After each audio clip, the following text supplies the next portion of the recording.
must be stopped. It is unconscionable that they kill civilians, hit hospitals and medical infrastructure, viciously suppress protest, target journalists and news organizations, radicalize children into extremism, have the blood of children on their hands, and use brutally violent tactics to obtain their desired outcome. We must take the moral high ground and turn Gaza into a parking lot. We must stand with the Israeli government, which also kills civilians, hits hospitals and medical infrastructure, viciously suppresses protest, targets journalists and news organizations, radicalizes children into extremism, has the blood of children on its hands, and uses brutally violent tactics to obtain their desired outcomes. The point isn't Hamas good, Israel bad, or Israel good, Hamas bad, as so many commentators are making it out to be. It's not that if one side acts inhumanely, it's okay for the other side to act inhumanely. It's that whether it's a terror group, a so-called government, or anyone else, violence against innocent people is wrong. Deeming innocent people evil and condemning them to death simply because they were born within a geographical territory and a violent band of criminals claims to fight on their behalf only further spurs the division that drives the cycle of violence. This cycle is the natural result of a government using perpetual aggression to amass more control, authority, and territory in the false name of safety, freedom, and all Jewish people. The actions of the Israeli government exacerbate the conflict. The violent rise of Hamas is the inevitable outcome of the Israeli government denying people freedom and disrespecting their humanity for decades, as well as the result of Israel supporting the rise of Hamas in a disastrous attempt to retain power. Regardless of the group's origins, the actions of Hamas further exacerbate the conflict. In both cases, individual humans are conflated with the ruling power that claims authority over them. Some people are actually celebrating either what Hamas is doing or what the Israeli government is doing. They're misguided, consumed by trauma, hatred, and fear, and propagandized by those in power. It's simply not true that all Palestinians are wishing death and destruction on all Israelis and Jews, or that all Israelis and Jews are wishing death and destruction on all Palestinians.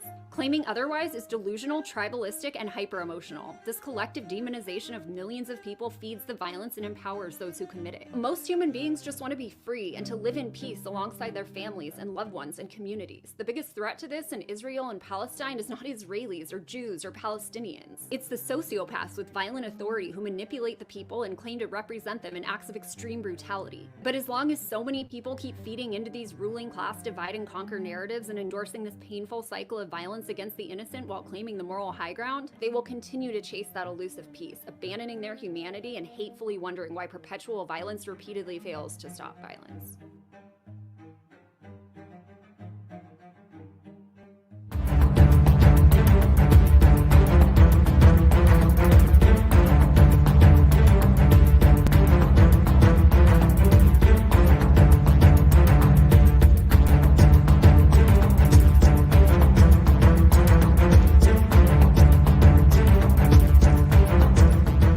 Welcome to the Daily Wrap-Up, a concise show dedicated to bringing you the most relevant independent news as we see it from the last 24 hours. Thursday, October 19th, 2023. Thank you for joining me today. An important follow-up. I was actually planning on covering this yesterday. Many different things ended up happening, but really I was hoping to get Robert's article out yesterday. We ended up getting it out this morning, and it was specifically around the focus of the hospital bombing.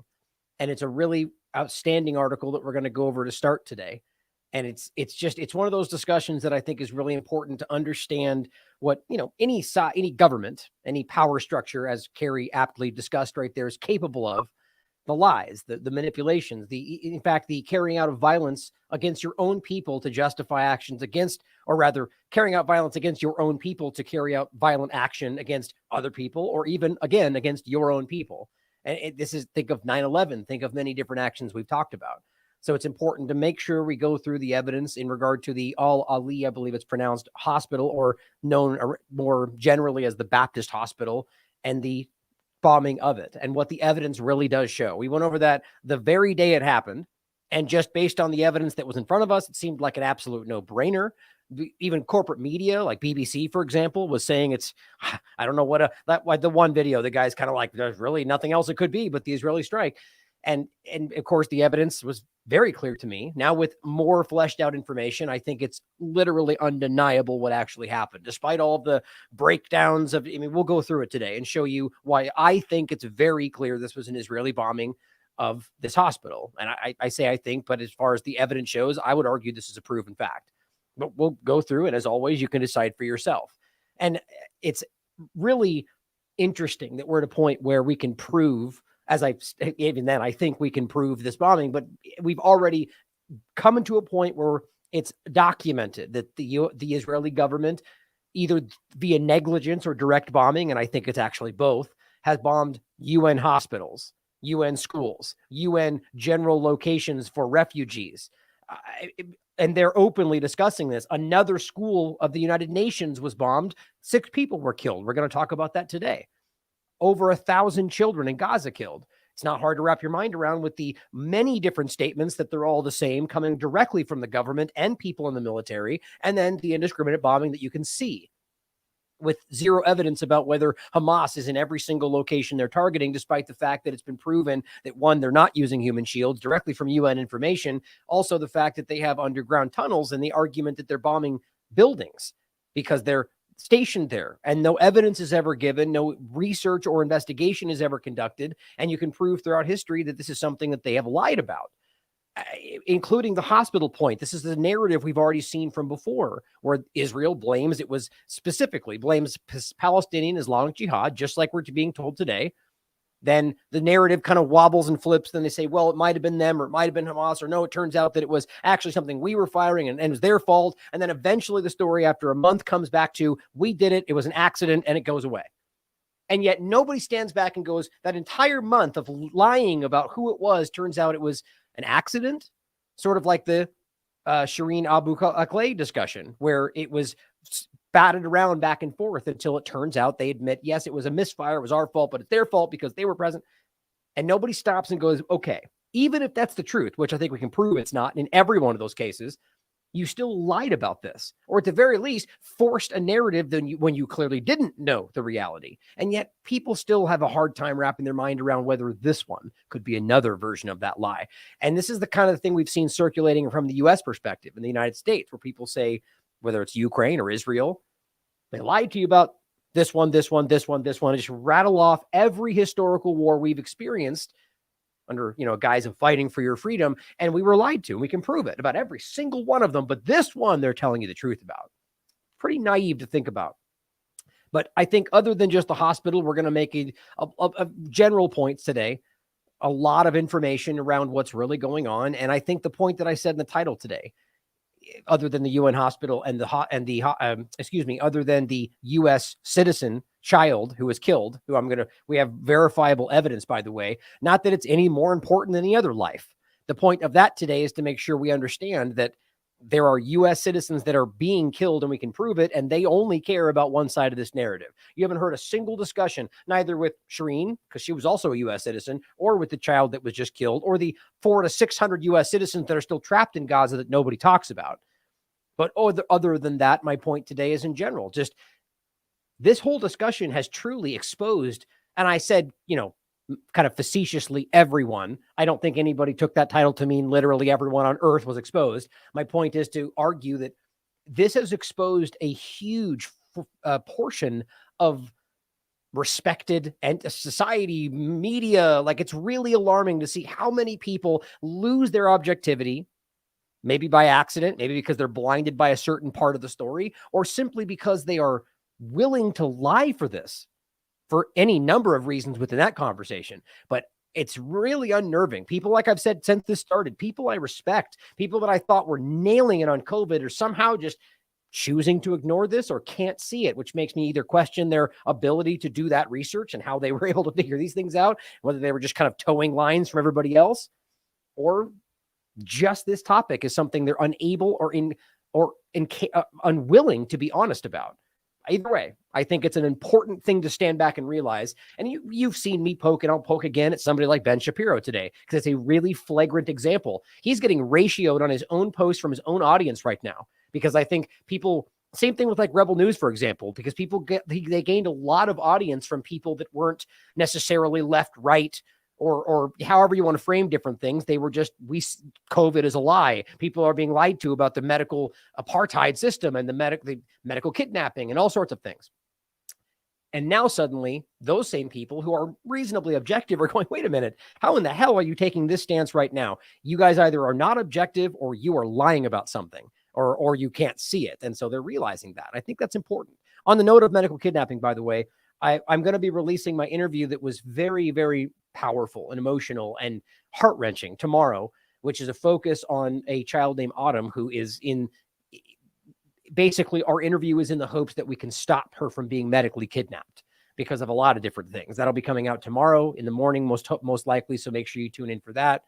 It's a sad story. And I'm going to be following up on this. And my hope is that this is going to be kind of a spotlight discussion where we can make a difference in real time with one person's life who is, I mean, I don't want to, I'm going to wait for the interview tomorrow, but it's a touching story, guys. And it's disgusting what's happening to people. This, it's only gotten worse post COVID-19, where these hospitals, these nurses, and as I've said many times, they effectively boxed out, fired, pressured away anybody with integrity or that knew, that could tell, that was able to see through the lies. And now all you're left with are people that are too stupid to see that they're wrong in many ways or don't care for a number of reasons. And it terrifies me. And now we're seeing that where you get these nurses and these doctors that act and blatantly lie because somebody doesn't like what they were saying. Or, I mean, I could go off forever, but make sure you tune into that tomorrow.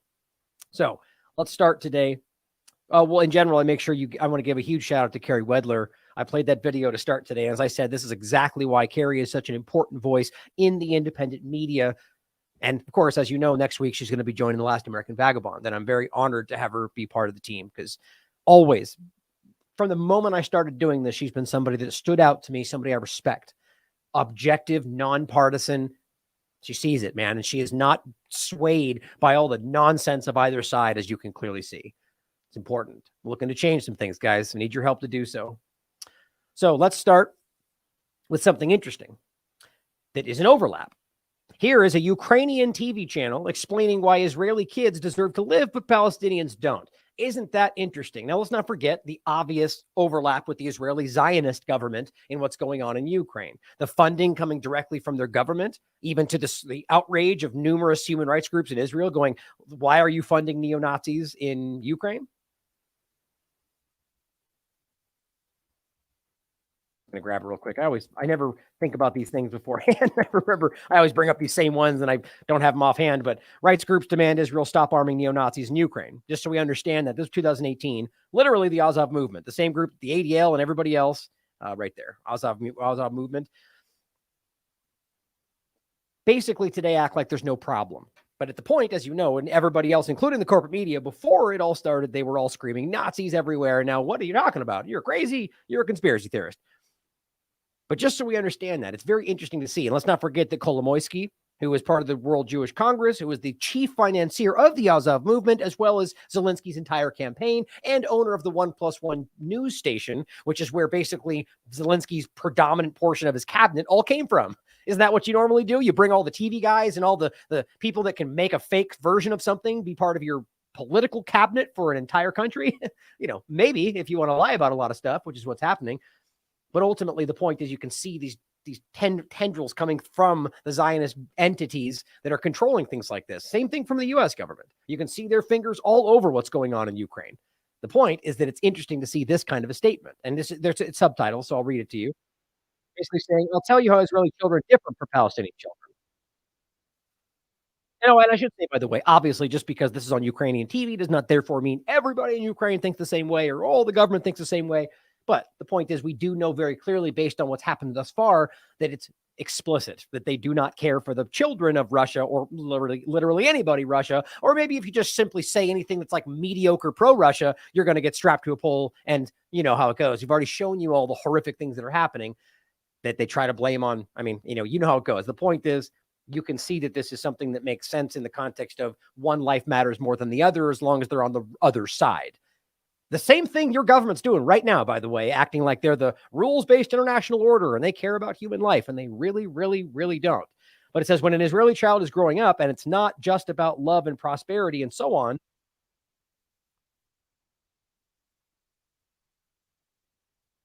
It says this child does not come to school, where they begin to teach him to kill. And at the age of 16, his own mother gives him a weapon and says, go kill a Jew. Guys, this is ridiculously, stupidly false. I mean, so what are they? They're literally saying anybody in Palestine is just, I mean, it's just racist. Bottom line, bigotry nonsense. Now, are we going to pretend that there's not some level of somebody? I mean, you could always say that. It's all objectively, sure, that probably has happened at some point, but it's just not true. because this is straight up Israeli propaganda, Zionist propaganda right now, which appears to be that most Israelis are even, well, I shouldn't say that. A lot of Israelis are speaking up right now. And I'm going to get to that point towards the end of the show. People are being arrested, detained.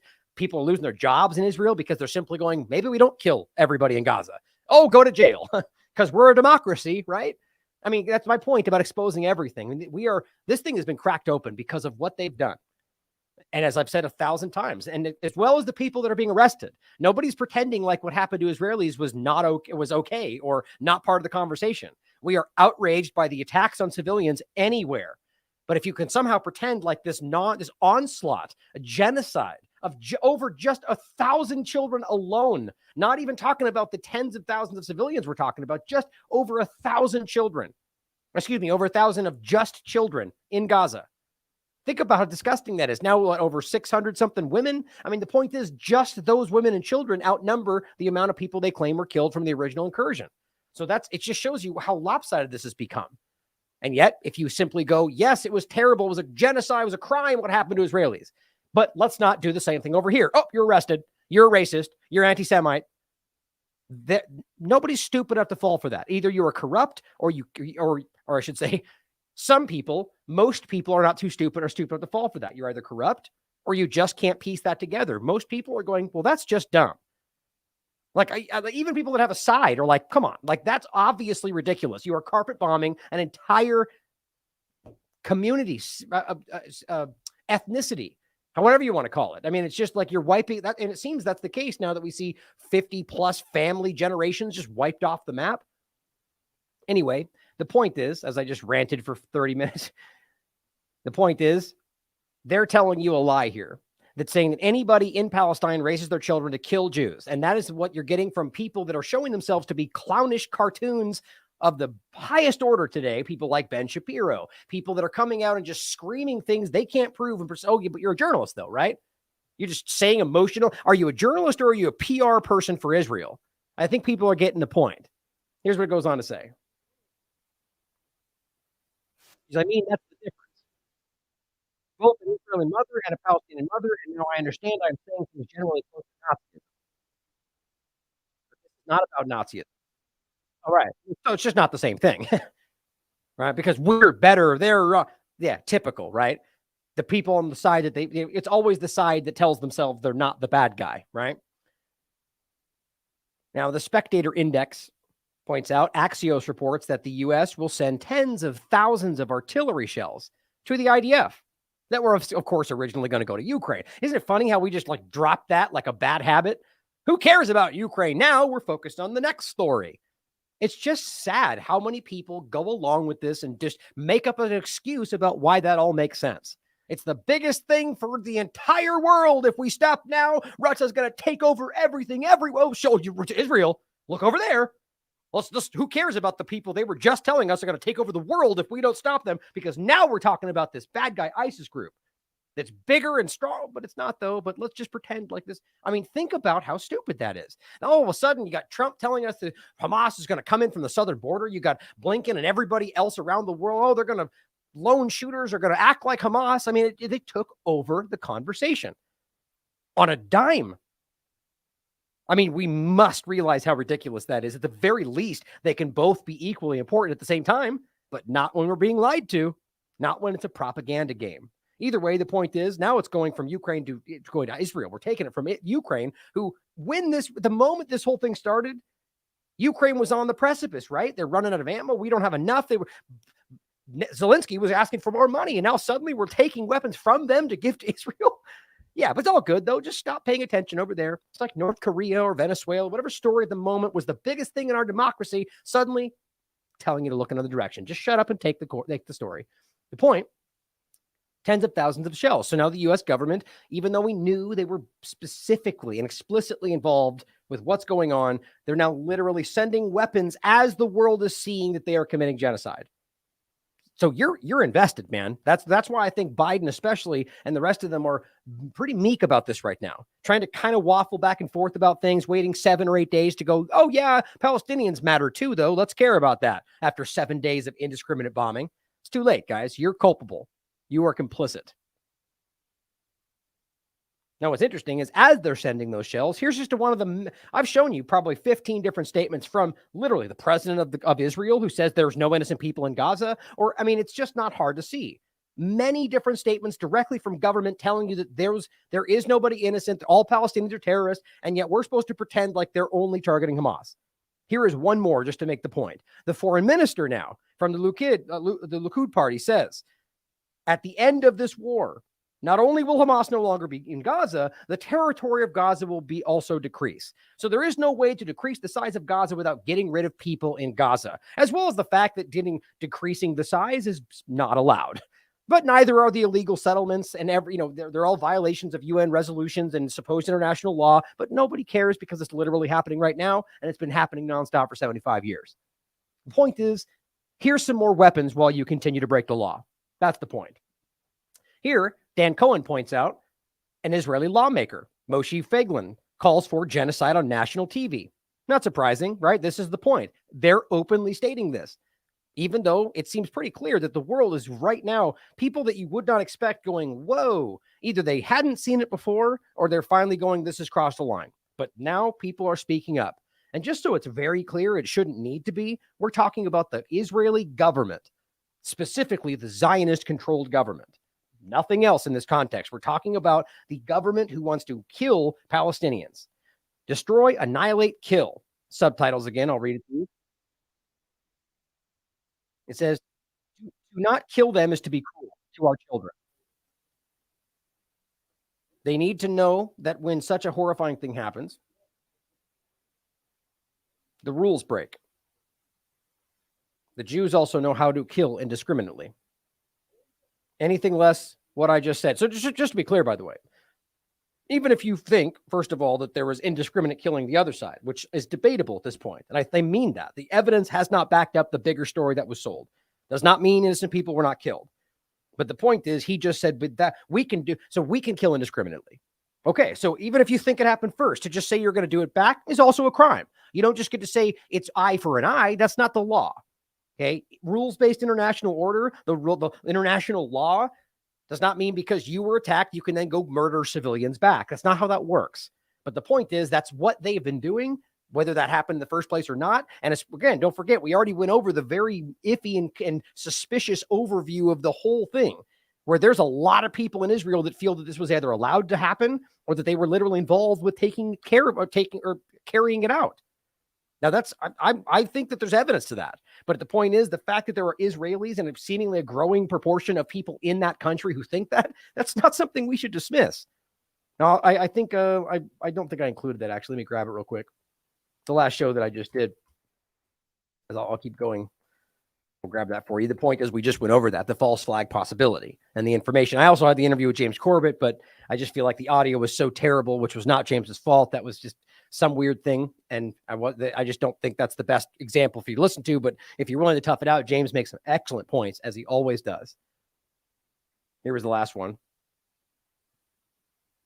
Israeli false flag possibility. And then on the day this happened, we covered the Baptist Hospital massacre and Israel. And then again, same kind of point. Israel has already lost the information war. Either they don't realize it or they're just so invested, it doesn't matter. But people see what's going on. So going forward, this guy says, invites the next attack and it will come. The indiscriminate killing. Go and kill them, annihilate them. Don't listen to any other command. You are sent in, kill everything that moves, right? There's no misunderstanding that. That's not Hamas is only moving. Kill everything that moves. That's Palestinians, annihilate them. This is the general sentiment coming from a lot of people there. Now, the people that I would argue are just completely taken by the Zionist government's direction. Sort of like you can argue plenty of people in the United States are completely taken by the mindless killing of our government. Same point. The point is there's a lot of people in Israel that also care about life other places, even if they're very, very pro-Israel in the conversation here. They still care that civilians are being killed in Gaza. They want Hamas to be taken out. The point is that there's a lot of people, the innocent people of any side, that are being played by their governments. But there are people like this. These are the pundits that you see on the Fox and CNN that are saying, or like Lindsey Graham saying, murder them all, level the whole place. That's the same point, guys. They exist everywhere. Kill, annihilate, destroy. Nothing less than that. Dear Israeli soldier, nothing less than that. So let's not pretend like this is not the most obvious thing you've seen. Now, Robert has broken down the misinformation thus far. He went over the beheaded Israeli babies, the claims of raped women, and other disinformation to justify the Gaza massacre. Now, no way does this mean that people were not harmed, or that the point is, and this is the point we make clear in this. This is not to say that that it won't turn out that there was like, for instance, the woman that I've still yet to find out who she was, what happened, neither from the Israeli government or anybody else. The woman that was taken into that car who had blood on her pants. Just because that we see an image like that does not mean we know what happened. Yes, as I said when I saw the video too, it appears that she was abused. But until we find out what happened, I mean, look, just to throw out the possibility, as I said then, is it not possible that she sat in blood and that the people that were taking her were rescuing her from something? I don't think that's what happened. My point is, to assume we know based on a 5-second clip of somebody being put into a car and taken away is not being a journalist. That's being a propagandist. That's being a person fighting for a side, a narrative. Of course, that bothers people who want to act like we're denying things, but I do the same thing on any conversation, as you well know. So the point is, I don't think we've proven that yet. So that's his argument here, is that we just is breaking it down. And I want to give a huge shout out today to Robert again, especially as we get into, like, compare it to what you see coming from Ben Shapiro. Robert has family that was killed in Gaza. Let me say that again for those who didn't hear that before. Robert's family, his wife's family, were killed in Gaza. They're civilians. Now, think about being in that position and being able to write an objective article. Now, plenty of people would argue it's not, but it is, though. If you're not taking a side in all this, you can read this and see that it's very objective. Think how hard that must be. He wrote this, which was part 2. Pro-Israel propaganda continues to justify mass murder. Here's the truth. And he goes over a whole bunch of different things. This was about the claim that Gaza that actually had water. And it was all a big lie. I mean, you can prove these things, coming not just from people on the ground, but from the groups that they point out in other circumstances, like the United Nations or human rights groups. Civilian deaths are the fault of Hamas. Why didn't they build bomb shelters? All this stuff is ridiculously easy to debunk.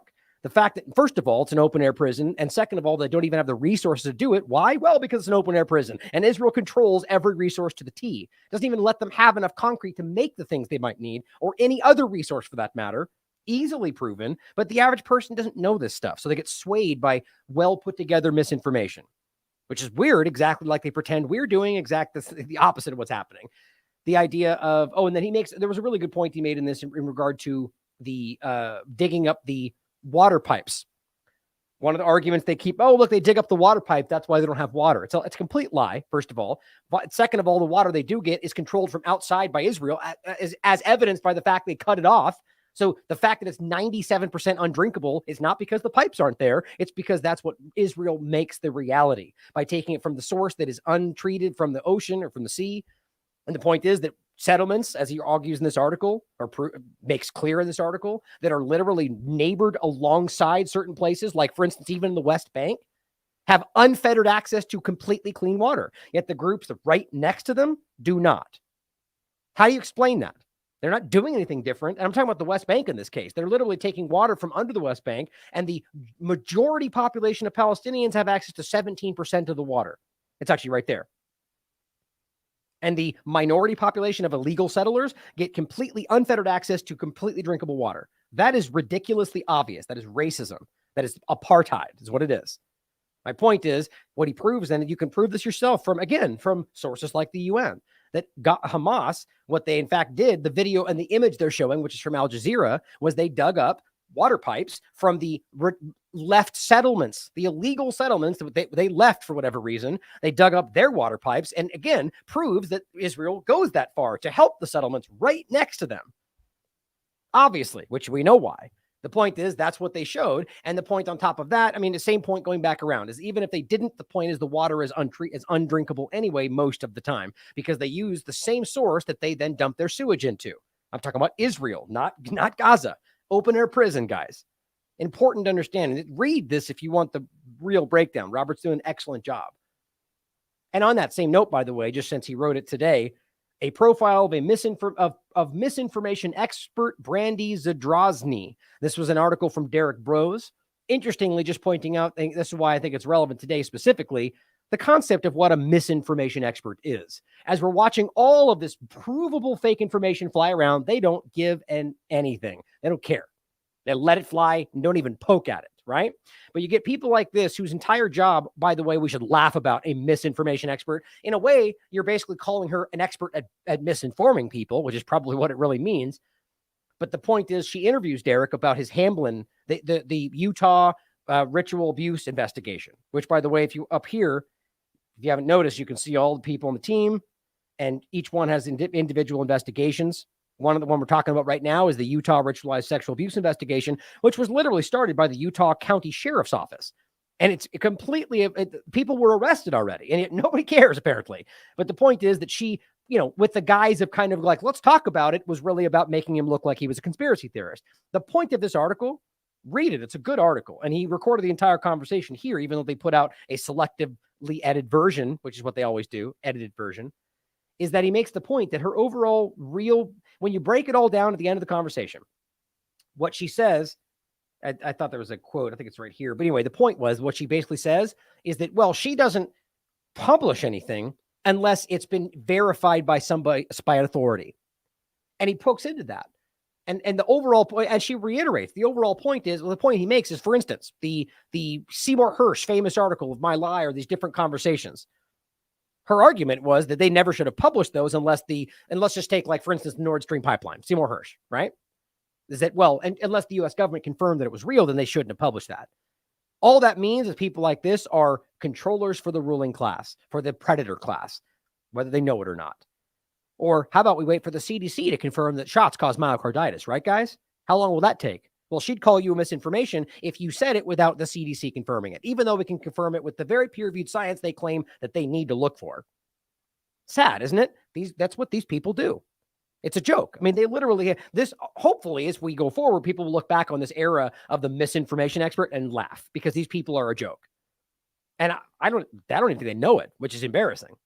Either way, that's what we're living through right now. They don't care about any of this stuff because why? They're waiting for it all to fall away. By that point, it's over. It's too late. They already got the information. They already got what they wanted from it. Now, we're going to go into Robert's article from today. The Israeli massacre at Al-Ahli hospital in Gaza, fact versus fiction. Now, this is important because I think that this is something that you can prove.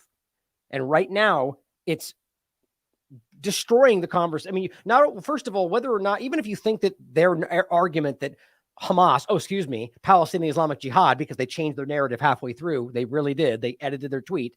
I'll show you that. Let's just say you think that's the case. We need to explain why people, Mossad / intelligence assets for Israel lied about it first online, which we can prove, and then deleted it and went another direction. So even if you believe it, even if it's the truth, we have to understand that they're so willing to lie about the narrative that they lied first without even knowing what was going on. So let's read through this. To begin with, this is Robert writing, the Israeli military had directly threatened 22 hospitals inside the Gaza Strip in the days leading up to the attack on the Al-Ahli hospital in what the World Health Organization had branded a death sentence. Now, the point is, we have evidence of this already. Dr. Ahmad Malik posted this, but this comes directly from the people on the ground. And I believe even the UN was making the same point. I mean, this is going across the board right now. Even corporate media has now followed up on this. None of that should mean that we believe it because they said so. Of course, that's not what I mean. The point is that these are the same groups that in recent history were the people they would throw in our face. And we should question everything. Everybody. That doesn't stop just because they're saying things we like. We question them all. The point, though, is that it's interesting how now they're ignoring the UN, human rights groups, everybody, even the corporate media. The point was, they've reached out to these hospitals and said, we're going to bomb you if you don't get out of the way. Not because Hamas is there. And that means they knew that there was the hospital staff, children, people on ventilators, elderly, disabled, all of that. Hundreds of thousands of people in these hospitals, in most cases because they are sheltering. And they didn't care. That's a very important point. And the World Health Organization itself branded that action a death sentence. It says calls were received from the hospitals warning them to evacuate or face the consequences, as Israel informed them that they intended to strike them as legitimate targets. There's been no intelligence information presented to suggest that any military presence exists at the hospitals, nor is it feasible for the hospitals to evacuate. Not least of which is because there are wounded patients inside who cannot be abandoned, along with families who have decided to take shelter at the hospitals after their homes no longer remain safe or were destroyed due to Israeli bombings. Because there must have been Hamas inside those homes, right? Well, that's what Israel will say, and Biden and the rest will nod along, not say a word, because they're cowards. Guess what, though? Trump would do the same damn thing, and you know it. In an interview on CNN, an Israeli soldier, and by the way, you can watch this for yourself. This is just the hospital, the doctors themselves saying, we were warned, we were threatened, we can't leave, and they bombed us anyway. In an interview on CNN, an Israeli soldier, as we showed you before, Betzal Taljah, clearly states, this is not just a war with Hamas. The war is with all civilians. Now, he even starts the interview by saying, look, I tried to correct you in the beginning of the interview, and you wouldn't listen. Like, it's just so ridiculous how clear this is. Now, this clip is very short, but if you listen to the full clip, which I included in my show, it doesn't change the context. He goes on to simply say it's because they hate us all. So it's not just, it's everybody. Just because people hate you doesn't mean you can just murder civilians, right? I've even seen people make the argument beneath them. It's like, oh, they hate them.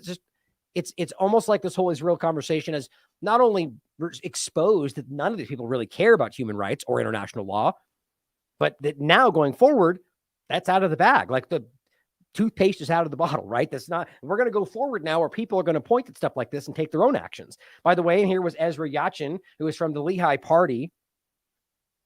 The origins going back to the beginnings of Israel, who was an Opus Zionist terrorist group. Very clearly, on the record, they called their own members terrorists. Israel then took action against them, but ultimately then brought them inside the government, just like with the Azov movement in Ukraine, pretending like it went away, and now gives Lehi pins as some kind of recognition, even though it's provable that these groups were violent terrorists that carried out attacks against the British, attacks against Palestinians. It was catastrophic. They were founded by terrorism, guys. That's the point. And you listen to him in this conversation. He says, kill every Palestinian, no matter what, erase them from memory.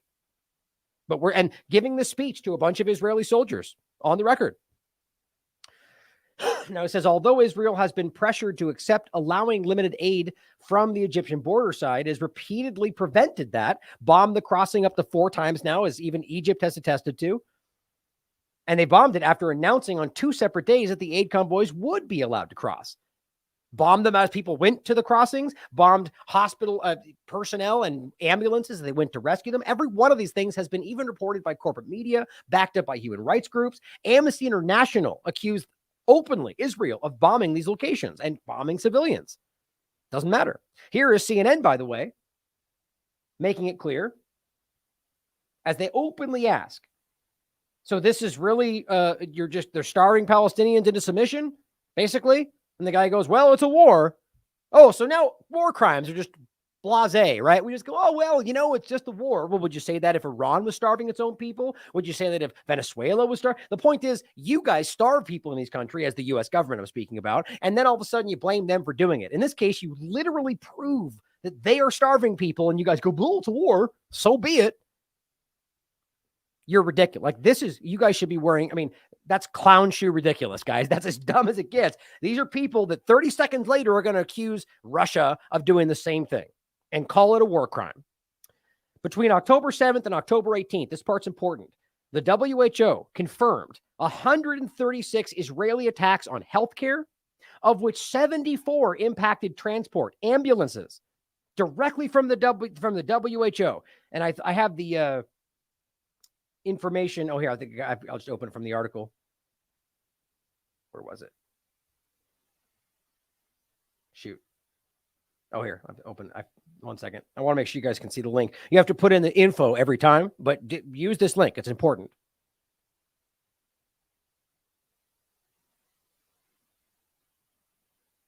Where was it? Why did it go all the way to the bottom? Here we go. Oh, it's right there. So in this link, you can break this down by date and specificity on the location. But this is direct. Just want to show you, it's directly from the WHO surveillance system for attacks on healthcare. Robert showed me this. It's specific. Now, right, what you're looking at now is just like a broad overview, with no specifics. The time goes all the way back to the first, but including that in the links. The point is, the WHO is openly stating that they have targeted 136 attacks on healthcare, 74 transport ambulances, 98 medical personnel, not Hamas, medical personnel. All of this is war. All these are war crimes. 63 impacted patients in just the focus on these locations. 41 healthcare facilities were attacked. So we're going to quibble about the fact that they've targeted a hospital? Come on, guys. The evidence is blatant. Are we pretending that every single one of these were attacked by Hamas? The United Nations is telling us, Amnesty International are telling us these are Israeli strikes. We also know Israel's bombing the crossing as they're telling people to go, threatening to bomb aid if it comes in from Egypt. All of this has been publicly exposed, or rather not even exposed, stated publicly. When commentators like Ben Shapiro, he writes, claim that Hamas is making all these claims, which continues to show you he's exposing his true lack of integrity, guys. I mean, it's blatant. He is shilling for, literally by the definition of the word, for Israel at this point. When he claims that all of this is coming from Hamas, it is important to understand that the above figures are not from the Gaza Health Ministry. They're independently verified. Also, when we hear that Hamas claims or Palestinians say, we're not told which Palestinians or what that mean or what that means by Hamas. Right? The point is that this could be any number of people from Palestine, but suddenly now anybody saying it from Palestine is now compromised. Well, by that definition, then anything any Israeli says we shouldn't listen to. Well, that doesn't make sense. You're a racist. Well, that's our point. You're being ridiculous. You're being a bigot when you say that. Hamas is the governing force inside the Gaza Strip. Well, now Robert makes this statement because that's generally the truth. But he and I have had the conversations about the nuance to that. I'm going to play a clip from Abby Martin coming up here in a minute where she makes the point that I've been making. On the record, yes, that is the case. But the point is, we've not seen an election since 2006. There's been discussions going back since then between, the point I keep making, between Fatah and Hamas. And then we're talking about the Palestinian Authority. And then, of course, the Doha agreements, which were supposed to kind of figure this out, basically stalled. And now we've been left in a position where it's up in the air. So I don't know how anybody can argue that no election since 2006 means anybody's in charge, other than the ruling faction over the entire area, which is Israel, and the Palestinian Authority, which is effectively their asset in the area, as pretty much every Palestinian will tell you. And Robert has made very clear with his work, breaking that down, proving that. But also, let's not forget that we can prove that Israel and the United States provably created Hamas and have been funding them. Even their own people are speaking up. The Times of Israel just wrote about this and saying, look, Netanyahu propped up Hamas, and now it's come back to bite you. I mean, it's public information. So now that we see that, we have to also then ask, well, if you're going to pretend that this is all Hamas, is it not possible that they're at least responsible for that, whether by negligence or because they're making this happen? No, fake news. Well, I don't know why. If it's something that's very or that could be possible, let's put it that way, I would think it's likely. Hamas is the governing force in Gaza Strip, which means that they control the health ministry. However, the head of the health ministry is fully qualified to assume his position and is not an armed combatant, nor are the journalists and eyewitnesses who all testify to witnessing an Israeli airstrike on the hospital. Right? You just whitewashed all. Just they're all Hamas. They're all that's it. They're not proving that. This is an easy statement to wipe away any possible action. Now, again, my point is that if we're really quibbling about the fact that happened, how are we going to ignore the fact that the United Nations, Palestinian refugee hospitals, schools, locations in the area are all being bombed? I keep pointing this out. It's kind of staggering to me that there's not more people talking about this. Now, this one was from the 15th. They're telling you we're warning 14 different UN colleagues that have been killed. They have 400,000 at that time, people inside the schools and buildings, pregnant women, children, as they're telling you right there. This is a total disgrace, they say, being deprived of their basic human dignity. That, by the way, has gone up a lot. I'll talk about that in a second, including the death of a U.S. child, American citizen child. From the public statements of Israeli officials to their own actions on the ground, it's very clear that civilians are a valid target for Israel, guys. We shouldn't be disputing this, especially since they've stated this on the record many times in the past. As a sample of Israel's track record, here is the UN Human Rights report that accuses Israel of directly targeting and killing medical workers in Gaza during the nonviolent protests in 2018. I've got both of these ready for you if you want to look into these.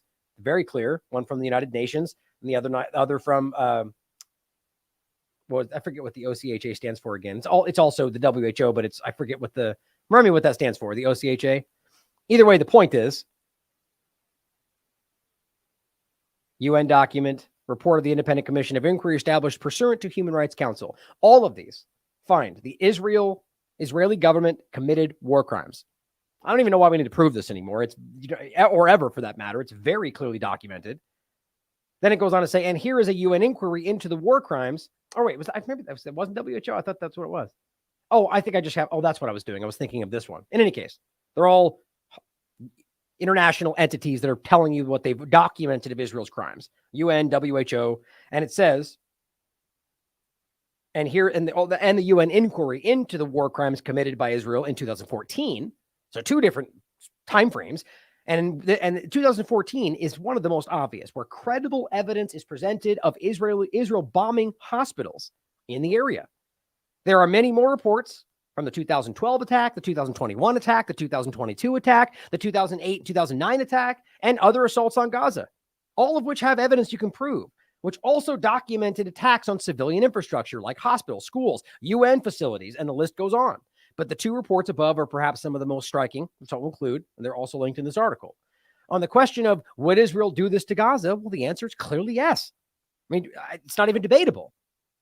And his point next is, well, Israel didn't do it, they would claim, because they presented evidence. This is one of the things that we've seen circulating. Now, look, question everything.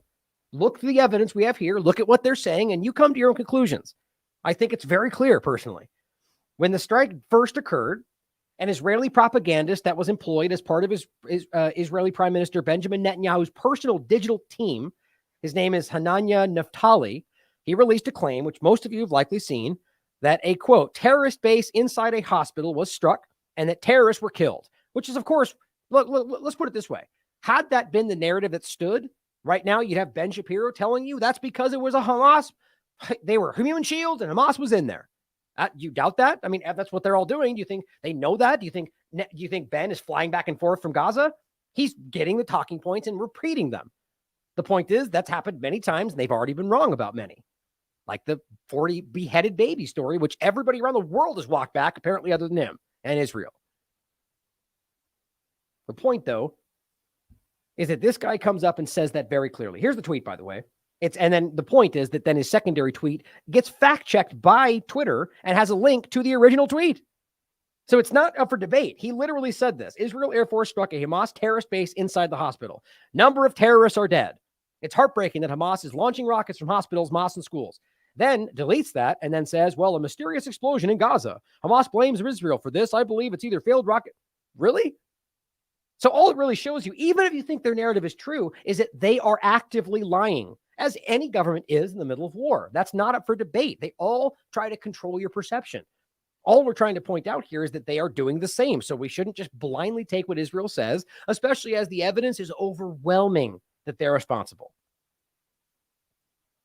He says, Naftali, knowing the site was a hospital and attempting to justify the Israeli military having struck it, worked to claim that it was a military base before deleting his tweet when the true nature of the carnage emerged. If someone in his position claims with confidence that a militant base was struck in a hospital, it either has to be put down to him being a pathological liar that makes up claims on the spot, or that he was fed a narrative that clearly backfired. Naftali, after deleting his tweet, published the other one, as we showed you, that claims it was mysterious and probably a misfired rocket, which is always the claim they try to use. Or it was done by Hamas purposely. Interestingly enough, this was then fact-checked as we showed you. Now, I might as well play this right now, actually, since it seems like a good time to play this. Here is a tweet. Here is Naftali. Here, I'll show you the actual tweet from, where was it? Oh, really? Was it this far up? I don't know why I put it all the way up here. Yeah, here it is. Jackson Hinkle showing you Israel's digital spokesperson admitted that Israel, the same thing we're telling you, same tweet, that they did this, and it was because they were terrorists. But here is him speaking on the 14th of October about how he's been called up. And as I believe this was, this was just, wait a minute, hold on. That's interesting. I thought this was earlier, actually. But so as I understand it, I believe that this guy is in intelligence, first of all. But it looks like, so this was before the hospital bombing, but after this had happened. So after the 7th, after the starting of this, it's so funny. I don't like to use the word they always use because it feels minimizing. The skirmishes or whatever they call it, but since the ongoing genocide in Gaza, let's put it that way. But here's what he said on the 14th, saying he's been called up to work in intelligence, in specifically the digital element, like doing what he's doing here, lying about what's going on. I've been called up from the front line to a different front, the digital warfare. The Prime Minister has called me to join this task force here behind me that is fighting around the clock to fight and defend Israel in the media. There is a war between good and evil. And Israel's battle is your battle as well. Because there is a lot of misinformation, a lot of hate, blind hate, anti-Semitism, and yeah, right. See, only means by his anti-Semitism. The hate is okay as long as it's directed at the ones we don't like, which would be Palestinians, right? We hate them all you want. It's interesting. Guys, we all have to fight it together. So I call you to stand on the right side of history. Take a stand, a bold stand for Israel, and together we are going to win this war. Probably not, but the point is ultimately good versus evil, right? It's all that. This is straight out of George Bush and the rest of them, which is where this comes from. Ultimately, the same kind of playbook. Because it's either, if it's good and evil, well, then there has to be one side. There's not, you can't say both sides have citizens, civilians. That's the whole point. You dehumanize the other side. That's always how this is played. Now, he goes on to write, Israeli propagandists online also spread the idea that a weapons depot belonging to one of the armed groups in Gaza had exploded. But of course, this was not followed up with any official Israeli accounts having alleged this to be the case, so it just kind of fell away. But our point, though, is there's all these bot accounts out there, or just people that want to lie for their narrative. They're just making stuff up because that's the side they're fighting for. Now, it says Israel's official page on Twitter then released a clip from. Now, by the way, I should point out that Robert always writes X in his articles, and I make it Twitter because I'm just so if it's still twitter.com and we still call them tweets, I'm just not going to call it X yet. It seems stupid. My personal opinion. But anyway, Israel's official page on Twitter then released a clip from Al Jazeera Arabic's live stream, where there appears to be a munition that explodes in midair. The only problem with this is that this footage clearly doesn't show any munition hitting anything, and the time noted on the broadcast is 1859, whereas some reports indicate the attack happened at 1915, while The Guardian and other media claim it happened at around 1930. Either way, that doesn't line up. However, this is not necessarily conclusive evidence that the Al Jazeera video basically showed nothing or was even from the wrong time. But the video itself, which the IDF is still using as evidence of its case, actually contradicts the narrative of the misfired rocket falling in the manner they present in their own map and photos. This would lead us to believe that either the video from Al Jazeera has nothing to do with it, or that the visual depictions released by the IDF are in fact wrong. Now, I'll give you some images after this to show you what we're talking about. But there's a lot of this, including, like we showed you, deleted tweets, giving you old images or old videos, or in fact wrong timestamps, or things that you can prove don't even line up logistically. I've got some breakdowns that I'll show you, one from Channel 4, the references that are kind of like truncated versions of it, but I'll show you in a second. Now, it says Israel's official Twitter account also posted 3 videos that they claimed showed the attack. 2 of them showed no explosion at all, so that's not true, and a third is proven to have been from August of 2022. As I understand it, they already deleted these tweets. It's just that stupid right now, guys, and I think they know that this is, so that's why it's getting so over the top, because they're losing. And that doesn't have to mean right or wrong, or we don't care about one side. It just means that the Zionist government is clearly waging a massive information warfare campaign, and they're not winning with it. But here is the image, the video with this one too. Where were we here? Right here. Jackson Inc. also posted this. IDF affiliated accounts are sharing this video as proof that Hamas bombed the Baptist hospital. Right? It's all over the place. But obviously, that doesn't work. It's just that stupid right now, guys. And you've seen it. That's this video we keep seeing. That's one he's talking about. And yet they just go forward with it. Now, interestingly enough, there's a point here. Oh, let me read this paragraph and I'll make this point about the August 2022. Now, he says also another thing that should be noted is that the attack from a day later, filmed next to the Quds hospital in Gaza City, shares very similar traits prior to the Israeli strike on the Al-Ahli hospital. The Israeli military is also making another claim that the massacre using photos, which they say show no bodies anywhere near where the missile hit. Now, this is the point. They keep showing these things going, look, there's no way 500 people died. Well, the point is that there's a lot more than the way they're framing that shot shows you, including the people that were around that were, remember that at the time, there were people all over the place, people coming in, there were people sheltering there. And the point is, and we're going to get into what we think happened in regard to the way the bomb actually went off. I'm kind of getting ahead of myself here, but the point is that the explosion very likely could have caused just exactly the amount of damage they're saying. And let's not forget, you have first responders, you have hospital staff, you have people that were simply there filming, and all of them are testifying that there was a massacre that happened. So certainly anything's possible. Could be a massive lie, but it does not seem that way. And then as the evidence goes forward, it becomes very clear what happened. But also we have a government that's been proven to have been lying already in this narrative. I don't know why we would take their narrative at face value. But it goes on to say, the Israeli military is also making the claims that there was no dead bodies. Their allegation here is that the death toll has been overinflated. They use a photo showing no bodies or even people at the scene, which is clearly a lie, as there were people there filming at the time. This video we've shown you. This appears to be an Israeli attempt to downplay the size of the massacre, which would make no sense if it wasn't their missile, which caused the loss of around 500 civilian lives, but makes complete sense if they're guilty and they're seeking to downplay what happened in order to have people forget. Right? I mean, look, the logic would be if this was an attack they carried out, well, they would try to make this just many kills. They would want the casualties to look like they were more. The Israeli army also made another claim that their bombs caused craters. In general, right? That their new normal munitions always cause a big crater, which isn't true. They also compared the damage to a Hamas rocket. And the police point was not every missile does make a crater. And some of them that do, you can fire a different way or use a different airborne explosion tactic. I'll show you in a second.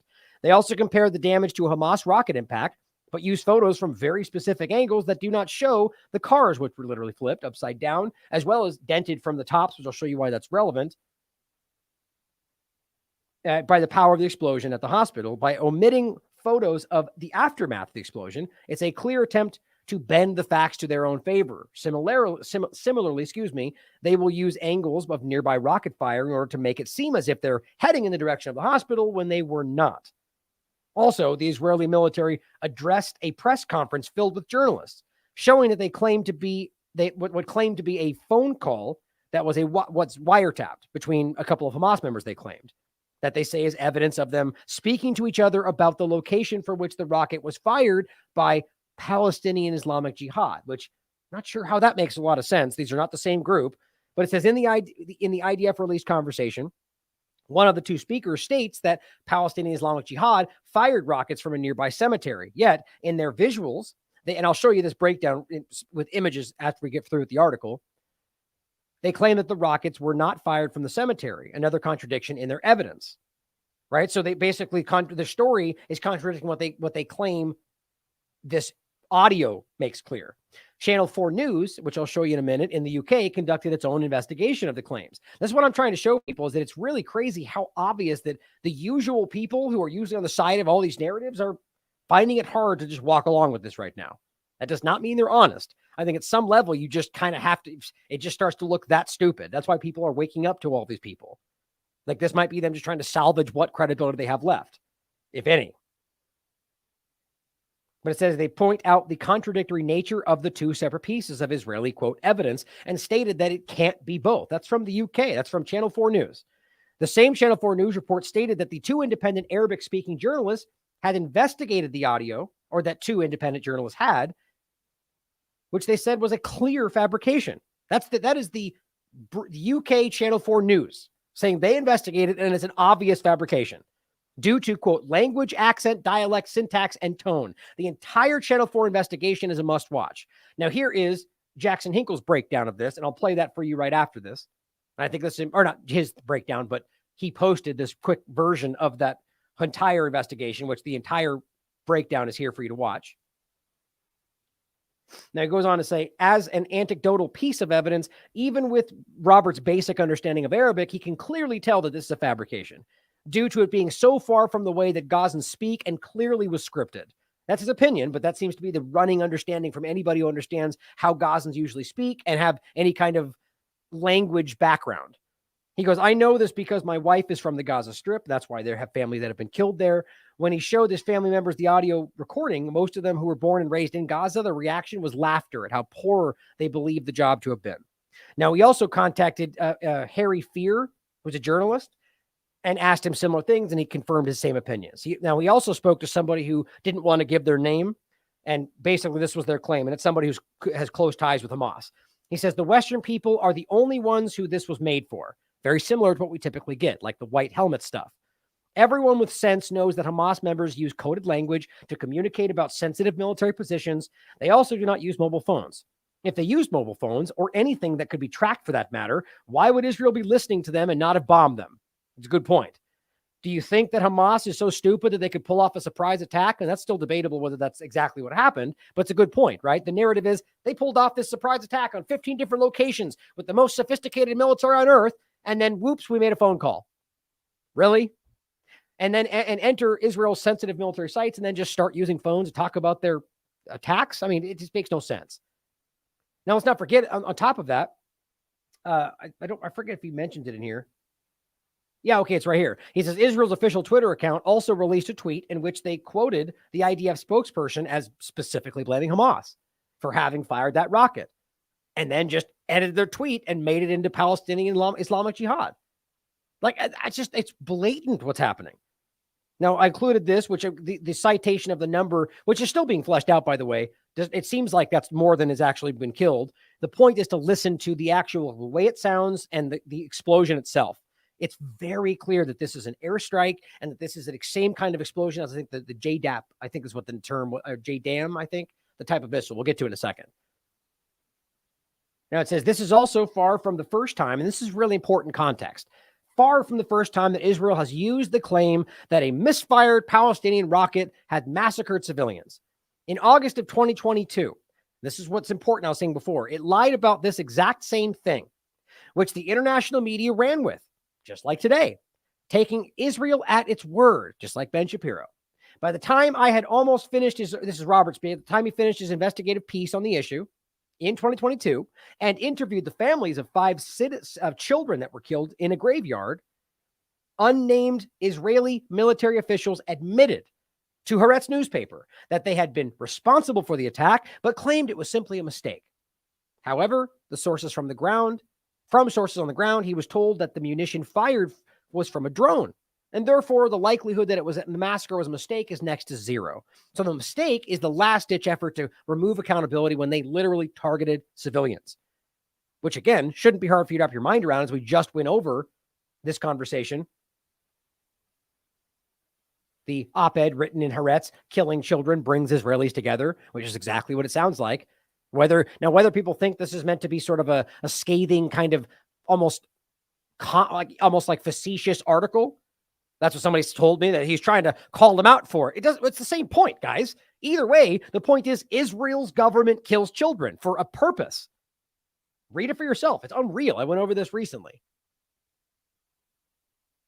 The point is that we already in history have examples where this happened. Israel's Israeli strike killed 5 Gazan children, officials admit, after initially blaming Islamic Jihad. It's right there. This is August 2022. So clearly, if it's happened before, we should go, well, maybe they're either wrong again or maybe they're lying again. Now, here's the interesting part about this. We told you earlier they played a video that turned out to be actually from August 2022. Right here, right? Now, here's just a simple thought that I had. What's really interesting to me is that it just so happened that literally from in August 2022 was this story where they did the exact same thing.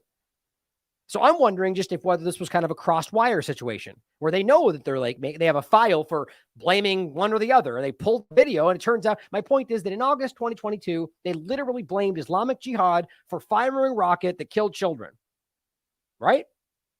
Same thing's happening today. But they even then posted that video of the same dynamic right here and claimed it was also today. So there was some kind of an overlap there. I just want us to realize that they lie as a matter of policy, just like I say about the U.S. government. And they've already lied about Palestinian Islamic Jihad killing children and turned out to be them. Let's ask ourselves if that's happening again. I think it's pretty clear, in my opinion. He goes on to say, in 2006, when Israel committed its second massacre against civilians in Lebanon's Qana, I believe, Qana with the Q-A-N-A, who were taking shelter at a UN facility. Sound familiar? Well, it just happened again. It's been happening since the 7th Forward, or even long before that. As I look into it, they've been bombing UN hospitals in this area forever, it seems, and no one cares. Mind-blowing. But at the time, in 2006, in Lebanon, Israel bombed a UN facility, killing nearly 60 people in one strike. The videos of the children that were killed caused international outrage. What did Israel say about the strike? And this is our point. Well, first, it denied involvement. All this is on the record. The links are in here for you to check out yourself. It denied involvement first. Then it proceeded to claim that the bodies of the children were likely dug up from a graveyard in order to make Israel look bad. So went as far as to call it a false flag, even using dead bodies. Starting to sound familiar, the kind of things that people talk about, and then they go, fake? That's never even possible. That's a fake story. They didn't do that in Syria. Well, interesting, huh? Then it later dropped that claim and stated that Hezbollah was using civilians as human shields. He was pulling out all their tools before eventually blaming Hezbollah for firing rockets at Israel. So ultimately then made it clear that this was something that they had to, that their shot was what caused it. So think about the process. They start by literally going, didn't even happen. Then they go, no, they've dug up dead children. Think about what it takes to lie about, so you know that you're responsible for killing these children, and you try to argue that they dug up dead bodies and faked it. If you're capable of making that kind of argument, well, then you're capable of lying about 40 beheaded children, or capable of lying about anything. Not saying that we know that everything like that's the case, but we know they're capable of it. And you have to understand that. So too is the U.S. government. So too, I think, is any government. But right now, we're talking about a very specific point. Now, it goes on to say, in another example, in 2022, Israel released misleading footage of Palestinian fighters shooting in Jenin, which was proven couldn't have hit Palestinian-American journalist Shireen Abu Akleh, that they later admitted to killing. By accident, though. You're starting to get a pattern here, guys. When Shireen Abu Akleh was murdered by an Israeli soldier's bullet, which is proven, the U.S. produced an investigation that basically whitewashed the murder despite her being a U.S. citizen. Well, that's also very familiar, seeing as how we're now at a point where that's happening again, where a child was killed who was also a U.S. citizen, and you're not going to hear Biden care at all. You're not going to hear Trump care at all. You're not going to hear anybody. Robert F. Kennedy won't care at all. They're going to just look away. Now here, you should read this. Israel conclusively killed Shireen Abu Akleh, a U.S. citizen. Again, that doesn't mean that she's more important because of it. I'm making the point as an American because I'm trying to call out what our government is cowardly trying to avoid. But overall, let's not forget, guys. I thought I even had that open. I guess not. Let's not forget that not only did they ignore this, they lied about it in the same process, right? They tried to pretend like it was the other side. Then they pretended it was, I forget the middle, but basically they went through process of this until finally they were like, no, it was our bullet, but it was because of them. Basically the same kind of argument. No, we're killing children, but it's Hamas's fault. See the pattern here. I wanted to grab the other one too. I just couldn't see which one it was in here. Here it is. I'll include both these for you. Make sure you read these. Make sure you read everything Robert is putting out, because he's outstanding. That's why I want to work. That's why I want to work with anybody that I work with, because I think they're outstanding. So this one is just the follow-up where Israel covered up the murder of Shireen with U.S. help. And that's why I want to show this. This is what blows me away about this. The whole story aside, what you're literally looking at, guys, is the funeral procession of Shireen and the IDF just coming to try to knock it down for no reason. Nobody was armed. It was a peaceful funeral procession, and the IDF comes in force and starts beating up the people carrying the coffin. That is just pure vitriol. That is disgusting, whether ordered or not. Now, to finish, it says every single time Israel commits a war crime that shocks the world and garners international condemnation, it denies, blames the victim, and then eventually partially admits its guilt or simply ignores the overwhelming evidence that proves their culpability. Over and over and over. Same thing the U.S. government does in a little bit different fashion. There is no Palestinian rocket capable of committing such an explosion. That was the very first point we brought up. No Palestinian rocket with sounds like the attack that we have heard, we have video evidence documenting. And there is no evidence of a Palestinian rocket actually falling on the site.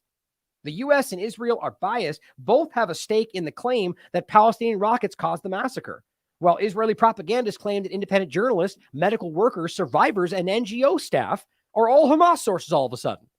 Now, what I didn't go over in this is Biden himself literally makes the statement that, in regard to who actually hit the hospital, he goes, it looks like it was the other team.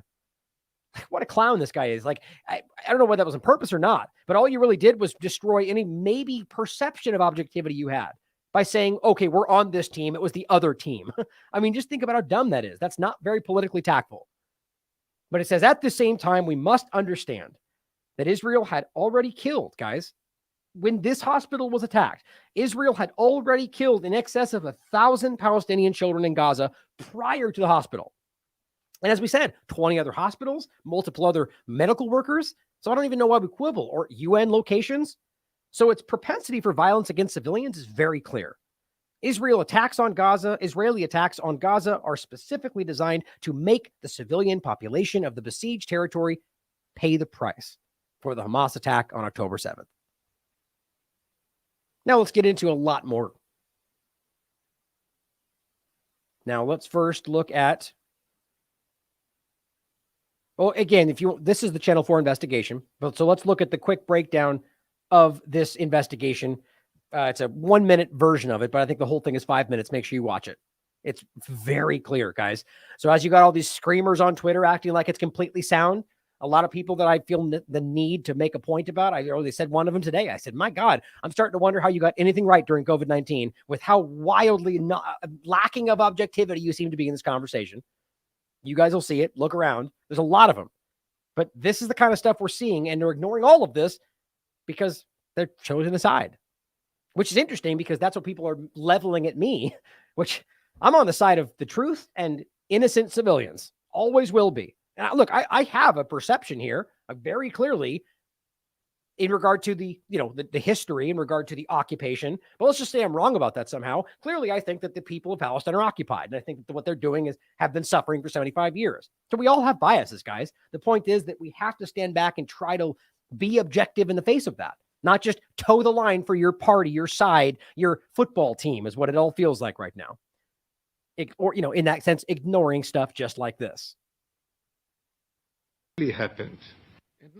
They present what they say is two Hamas operatives talking about the attack. بس بقول لك أول مرة بنشوف الصاروخ زي هيك والشظايا هذه فبقول لك تبع الجهاد الصواريخ الجهاد الإسلامي هاي. Hamas call this an obvious fabrication. Two independent Arab journalists told us the same thing because of the language, accent, dialect, syntax, and tone, none of which is, they say, credible. Now, what you're going to hear, and I've already seen it online, is, they're Arabs, so they're lying.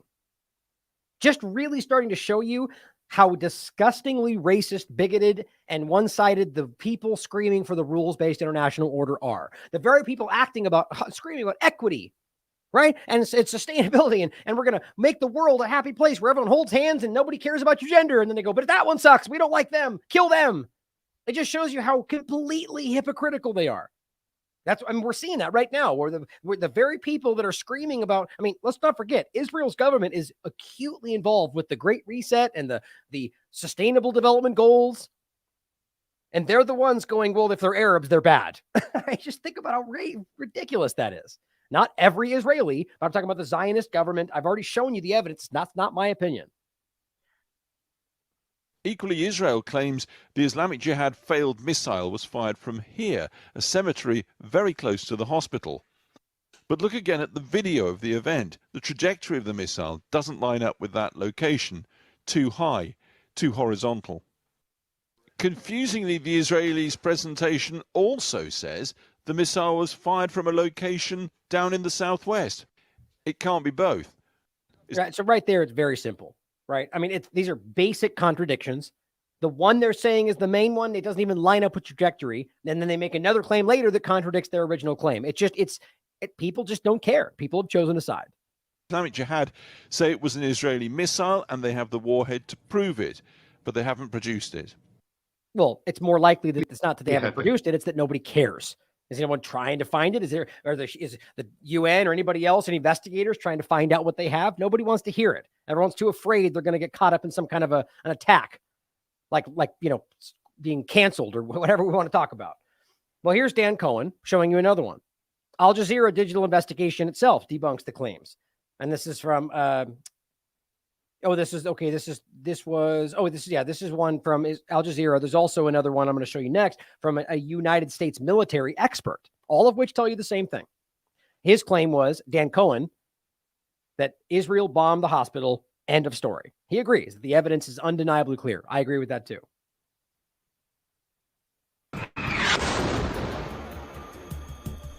On the 17th of October 2023, hundreds of Palestinians were killed when the Al-Ahli Arab hospital in Gaza was bombed. Officials in Gaza blame the blast on an... And again, by the way, there's videos like this all over the place. I had one. I'm trying to show the gore as much as everyone else seems to want to do. The point is, it's not up for debate. There's people that were there immediately after what happened, dealing with people that were hurt. It's just the idea that they're trying to make it out to be a lie. Like, think about the disgusting nature. Like, as they're telling us from YouTube and so on, that you can't challenge events and so on. Like, the point is that these are people standing up acting like nobody was hurt. Imagine if we were the ones saying literally not a single Israeli was hurt when Hamas went inside. Despite the fact that there's very clear evidence to suggest that there's much more to the story, which opens the door to question entire narratives. But I'm still objective enough to say I can clearly see that there were some people that were hurt. Now, I could argue that could maybe have been IDF and maybe it was about the crossfire, but I don't know that. The point is, though, the reverse thing to say that we're pretending that nobody was even hurt is going to be framed as at the level of the Holocaust. You're an anti-Semite and you're denying the fact that people were killed. It just gets overwhelming. And that's what scares people. They just don't want to even get into it because they don't want to be called a racist.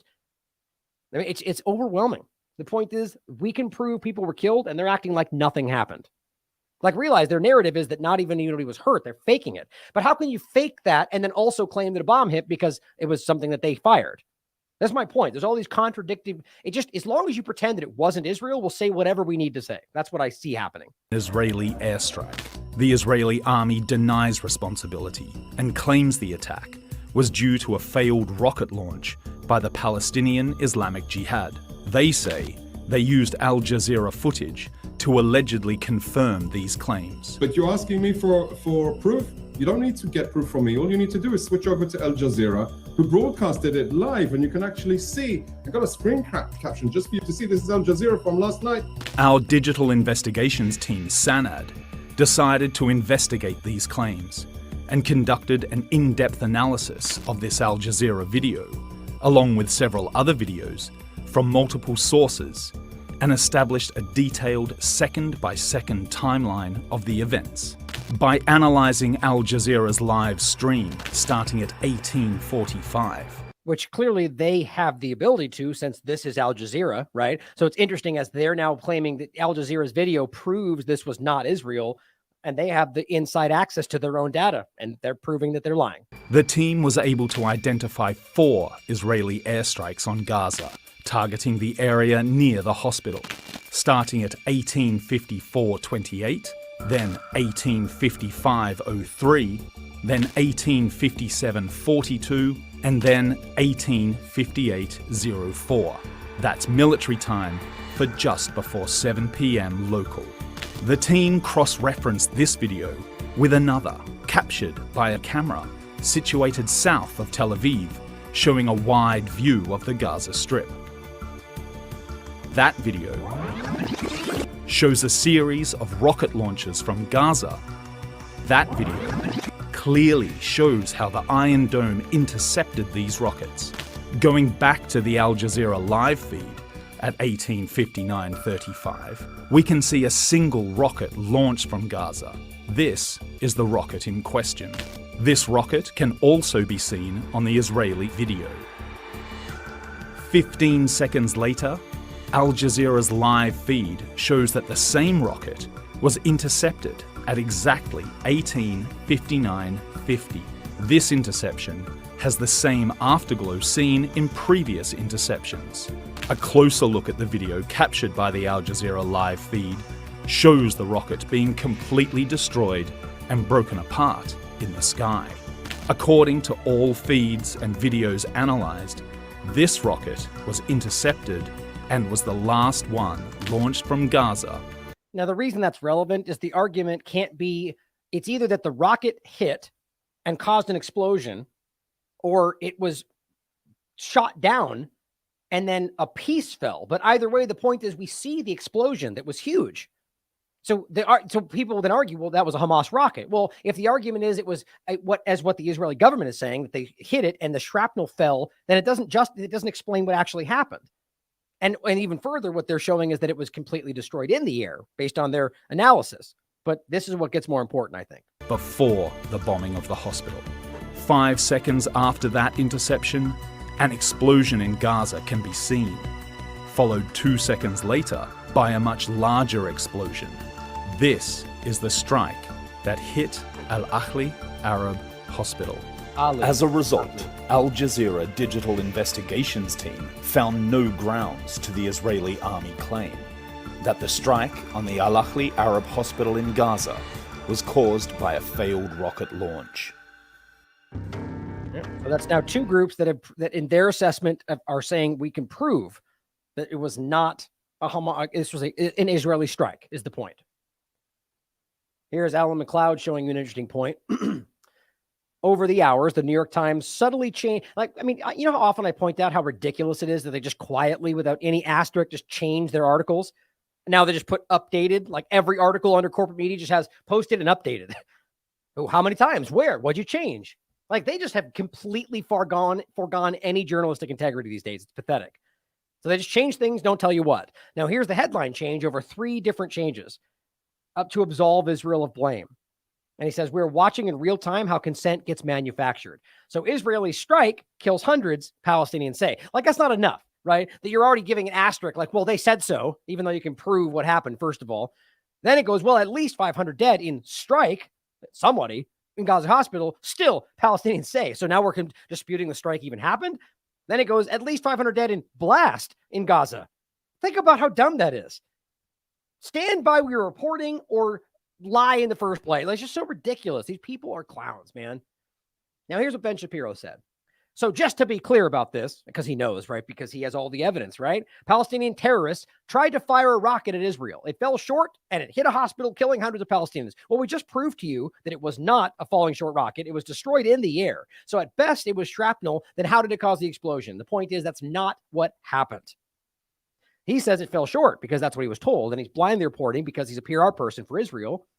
And it killed hundreds of Palestinians. But didn't you then later argue that nobody died because it wasn't an explosion, because there was no crater? Interesting how that works 1 second to the next. Why don't you do your due diligence and then come to us with a vetted story instead of just repeating what you're told? But that would be journalism. Hamas claimed that it was Israel, and the media immediately ran with Hamas's story. No, it didn't. Not even remotely. This is what I think is so interesting. Everyone's trying to sell the narrative that they're somehow the oppressed story, or they're the underdog, the silent majority. Everybody in the corporate media ran with exactly the opposite of that. As this person rightly points out, the media is actually running with the Israeli story very clearly. Simple analysis would reveal that Hamas doesn't have weapons that are of the magnitude that can take out a hospital in one strike, or as we now know, it wasn't the building itself, that have the capability to cause that kind of an explosion. It's very easy to prove. Once again, you lack integrity, he says, and I completely agree with that. Well, here, let's show you some other overlaps. Briefly mention this in the article that was written, but just to make sure we're clear, never forget, as Jason Hinkle writes, that Israel told you who bombed the Gaza hospital, then deleted their post. Now, I wouldn't say Israel, but a representative of Israel definitely did.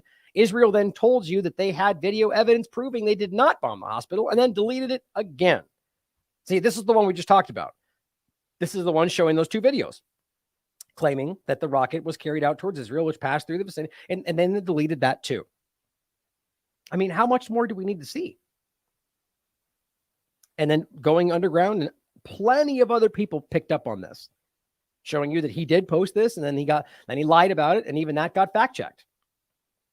Very interesting. Jackson Hinkle also points this out. Israel edited out the one we showed you before, the video claiming that Hamas was responsible, and changed it into Palestinian Islamic Jihad, and then eventually deleted the whole thing with the video. Now, DD Geopolitics quoting Biden, says, this is Biden speaking, "I will not talk about the hospital incident in Gaza unless I have confirmed information," he says. "I understand the skepticism of some around the world about who was behind the attack in the hospital in Gaza. I did not say what I said about Israel's irresponsibility, which is funny the way you frame that, meaning like he's not responsible, but it's a weird way to say that, in targeting the hospital, except because I trusted the source of the information. Interesting. The Pentagon says it is unlikely that Israel's behind the attack. Whoa, interesting how quickly they walk these things back these days, right? Because here's what first was stated on the 18th. This was later. Basically, this came out in the morning, 9:12, and this was the end of the day, on still the 18th, but the end of the day.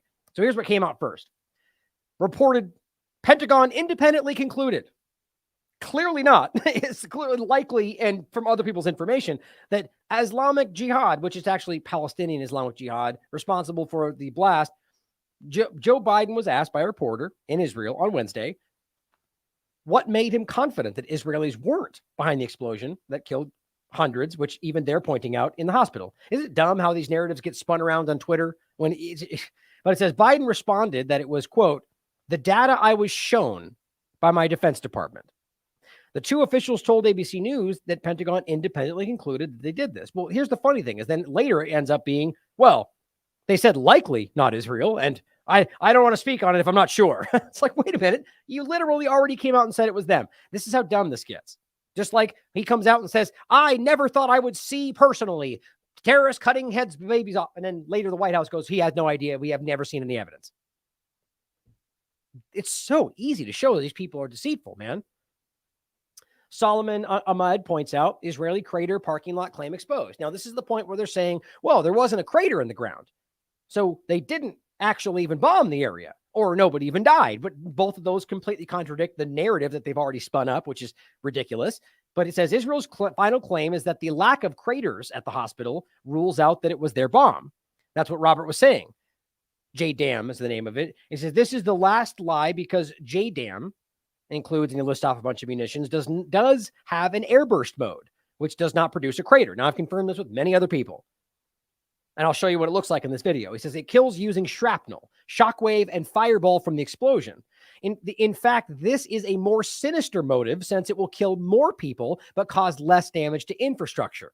That's interesting. Sounds like a pretty tactful move right now when everyone's paying attention to you destroying everybody's infrastructure.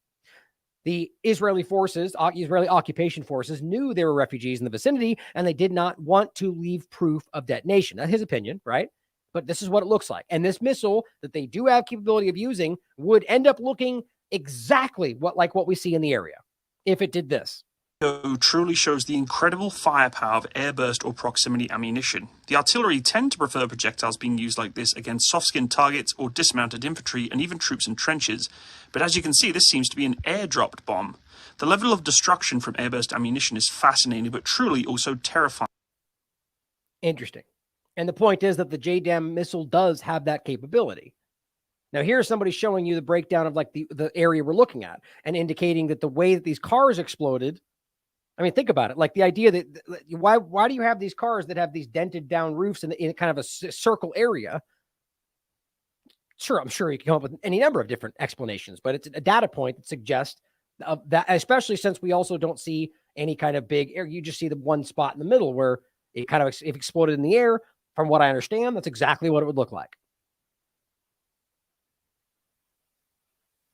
Like basically saying it exploded right there, essentially. And it shows you kind of like the different rocket, and this one comes from the straight down bottom area. Now here, this is, no, wait, I thought I had let's do this one for next. This is about the audio. So he posted the UN's weapons expert debunks their claim. It's a U.S. Army veteran breaking down this account. Anyone who has that experience would immediately recognize some key characteristics that make what occurred there in that video seem like a standard American munition. There's a pretty typical sound signature. On 17th of October 2023, a bomb hit the Al-Ahli Baptist Hospital in Gaza City in the besieged Gaza Strip, causing unprecedented carnage. Gaza authorities say at least 500 people were killed in the attack. and many hundreds more wounded. Both Israel and Hamas deny responsibility. The Middle East Monitor spoke to Dylan Griffith, a weapons expert and US Army veteran of the Afghanistan war, who gave us his take on the key claims made by Israel. Claim 1. Israel was not responsible for the attack. For anyone that has any amount of experience being around explosives, and certainly a lot of Army combat veterans are going to have a similar experience who were in the Middle East, especially in Iraq and Afghanistan, and maybe had called in airstrikes on compounds or facilities. One of the most common munitions in use there is going to be a JDAM. A JDAM is a guided or unguided aircraft-fired munition. This video circulating on social media has now been verified by the Washington Post as the strike that hit the hospital. Anyone who has that experience would immediately recognize some key characteristics that make what occurred there in that video seem like a JDAM. There's a pretty typical sound signature of something that is moving from a vertically dropped or fired position. Someone had posted a video contrasting the two of a compound in Afghanistan being struck by a 1,000-pound JDAM, I think, and then this video.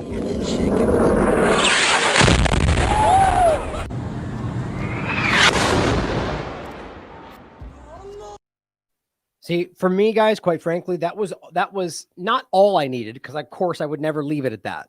But when I saw those comparisons, and again, it's the verified bombing. It's not hard to. It's an airstrike. Like, if you're pretending that was the way shrapnel falls, you don't understand what you're looking at. That was a very clear sound of an airstrike and a missile being, and the comparison between the explosions. Hamas does not have that capability. It's pretty damn simple. That's why I concluded very quickly that this is obviously an Israeli airstrike. And again, if you want me to demonstrate my value, this is why I think that independent media is important. Because I think our track record is shockingly obvious. And it's not because I get lucky every day. It's because I do the damn work. Because I care about the truth, and I do my best to be objective in everything, even to my own detriment half the time. And I think we've been right a lot because of that. And it's not because I'm better than this or worse than that, or it's because if anybody cares to just do the work and do their best to be objective in every topic, well, what you then present is going to be more likely correct. It's as simple as that. So if you believe in this, what we're doing, support us. Or for that matter, any independent media that cares to be objective and fight for the truth in a nonpartisan way. The sound characteristic of the video, it seems to me that it would be indicative of a guided munition, because you get that whistling of the fins correcting on the way down to the hospital. But anything with a tail kit on the back of it, with fins on the back of it, could make a similar sound. So it's tough to know, but it did seem to hit exactly where it was intended to hit. Claim 2. The rocket came from Hamas or Islamic Jihad. Hamas uses rockets up to the 400 kilogram mark, which is very large, but those are more rare. The typical rocket that Hamas would be firing would be in the 5 to 25 kilogram mark, which is vastly less explosive than you would have seen even in that video, even at night with as much light as there was. Oh. And that's why, at least it's better today than it was a long time ago. But they jokingly call them bottle rockets, right? Because there isn't a munition, but it's a joke compared to the kind of munitions that Israel has. The Israeli government said it was an Islamic Jihad rocket, so I showed Dylan a video being circulated by pro-Israel groups on social media. So yeah, these are R-23 rockets, and with all rockets, a lot of the sound that a rocket is going to produce is going to be at the time that it is launched. Rockets are not a thing that burn the whole way to their target, so there's not a lot of screaming and expenditure of fuel as a rocket comes in. So now, by the way, this is one point that I should point out, is one thing that I didn't understand a long time ago, which, by the way, I still maintain that we're being deceived about what the Iron Dome is capable of, period, if not an entire complete show. But one thing that I've come to understand is that the rockets in particular you don't see the munition part of it or the line of white smoke behind it all the way across. It ends up burning out to get it going and then just kind of guides the rest of the way. So an important point to include as we all evolve in our understanding of anything we talk about. But as I think this whole shows us from October 7th forward, is the Iron Dome has not been doing what they claim it's capable of. But important point to include right there. So another point that then shows you that what we saw on this side of it is just not even remotely the case. So usually a rocket coming in, there might be the sound of some air moving, but there is not a large expenditure of fuel. You don't typically get what you would with like a guided bomb or something. It's usually a quieter process as a rocket comes in, maybe just a little bit of sound. Certainly not what you would see in the video that is being passed around as the impact on the hospital. Claim 3. The Hamas rocket failed in the air, and that's why it landed on the hospital. Usually when which again contradicts the other claim, which is stupid, but this is where they're going. A rocket fails and falls to the ground, there's a bit of an extended explosion period because the fuel will combust over a period of time, and the explosives that are in there will ignite in a fashion that was not as intended. So not warhead first necessarily. It's a bit more of an extended type of an explosion. And the point there to remember is that even if you think that might explain the secondary explosion, they do not have the capability to cause either explosion that you saw. Not the first one that was smaller or the secondary one after. You don't. That's important.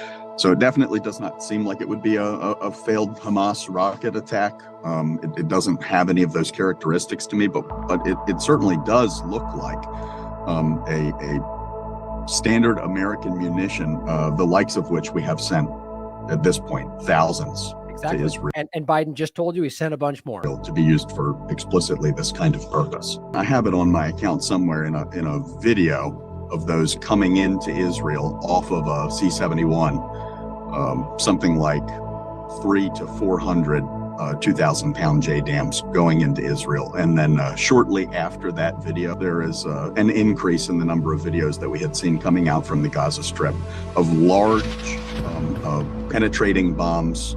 So something that is designed to take out large concrete structures. Claim 4. Israel doesn't bomb hospitals. A claim that is very straightforward to refute given Israel bombed the same hospital just 2 days before. Right. This was not something that had occurred just out of nowhere. The previous day, the people in that hospital had been warned by the IDF that the hospital was going to be struck. So it certainly was a plan, and it was an explicit plan. It does seem to me the IDF maybe had intended to strike this hospital, had hoped that people would have evacuated out of it before that had occurred, and when they did not, and they struck it anyway, immediately went into damage control mode. That's what it looks like to me. Yeah, says the U.S. munitions expert, right? The bottom line is that if we know, as we do, that they warned them, and even the hospital staff says that, I can't even believe we're disputing that this happened. It just shows you how completely lost people get in the propaganda. And because people are so emotionally invested in a side, for whatever reason. Now, Mohammed Shihada points out that they mistranslated even the quote in this in the first place. Now, how many times have I been telling you this? That the point is that there's so much misinformation flying around, but the bottom line is that this is something that is mispresented. And that's even possibly likely because they just put, as it seems, slap this together with people that didn't even sound like they were Gazans, and they missaid a word and they just sold you the translation wrong anyway. I mean, it just shows you how clumsy this is. But often they do that. Well, they just kind of change one of the words to make it seem like a more of a threat or so on. It happens to Iran every time they speak. Interesting. Now, this is what I want you to see. So this is from yesterday, sort of like the religious war or the good and evil narrative, right? The way they frame it. This is what Times of Israel wrote yesterday. Haters won't be swayed. But Hamas lies about Gaza hospital blast are being exposed. Oh, are they? Well, they're trolls and bots are sure trying. But the point is, it's not about, that we just we disagree on the evidence or that I have a different perspective on how this went down. No, there are people who are good guys and then there's the haters. So it's not that you just may be wrong or misinformed. It's that you hate Jews. That's what we're talking about. Read the article. So what every single comment that people push back against Ben today is because you're a Jew hater. Sure, some people out there do feel that way. I'd call them a bigot like I would call anybody that hates people based on their race, their ethnicity, or whatever else. But if you're trying to pretend that you think that we're doing this because we hate a certain people, you are lost. And that's the best you can do. My track record speaks for itself. We fight for everybody that does not have a voice, including the people in Israel that are being, people like Ben and the rest of the people in the Israeli government are acting like they speak for their voices when they're the ones telling you that they're being lied to by their government. I'm speaking for those people, whether Israeli, Jewish, Palestinian, Arab, whatever, or Israeli, Jew, whatever, anybody. The point is, the way they have to frame this now, because they're losing, is you either are a racist hater and just hate people because of their ethnicity, or you are on our side. That's crazy, man. That is the kind of extreme presentation. Absolutist. You're with us or you're against us. Right out of George Bush. That's how this game is played. Now, here are heads of churches in Jerusalem who are telling you that this was an Israeli bombing, and they condemn it. They said about the bombing, "We are people of the cross. We are not military experts, but I want to tell you something. There are many buildings, many houses, many places that have been bombed by Israel, and these are facts." They also released a letter condemning the brutal attack on the Al-Ahli Anglican Episcopal Hospital, or the Baptist Hospital in Gaza, during the Israeli airstrikes there. Hospitals are sanctuaries, the letter reads, yet this assault has transgressed those sacred boundaries. And here from Decentered News just gives you the video where you can listen to them speak about it. It's 8 minutes long, so you can listen to it, but they go on to make this very clear that this is Israeli bombings. They basically say they reiterate and confirm the point that we're already making, that that the hospital received warnings via phone from Israel. So we're going to pretend that we're going to bomb. Like we did yesterday, we're going to do it again. But then, Hamas did it first. Too late. I mean, that's how stupid they think we are. But the point is, they're speaking up and they're saying Israel did this. And then can you guess what happened next? They got bombed. Bombing led to Christian church damage with 40 confirmed dead by the church. The Orthodox Patriarch in Jerusalem said, quote, "We strongly condemn the Israeli military's bombing of our historical church in St. Porphyrius. There were 500 people inside the church." It's real, guys. This is happening. I mean, this is how extreme this has gotten, to the point to where, and how many times have I told you that focusing on the Christian discussion in regard to the war on terror and the framing of the battling in the Middle East, it's interesting how all the Christian populations have been focused on. I just can't, that really makes me sick. Bombing churches, hospitals, schools, UN locations, and yet somehow we're all acting like this is, where's Joe Biden? Or any other member of the U.S. government to speak up and say, whoa, wait a minute, this is absolutely atrocious. Nope. Christian church bombing by Israeli occupation forces. Now, there are some graphic images here, live images of the Palestinian Christian church community in Gaza after the Israeli attack. Here is a video we'll show you of feeds of the people coming into the hospital after the attack on this hospital.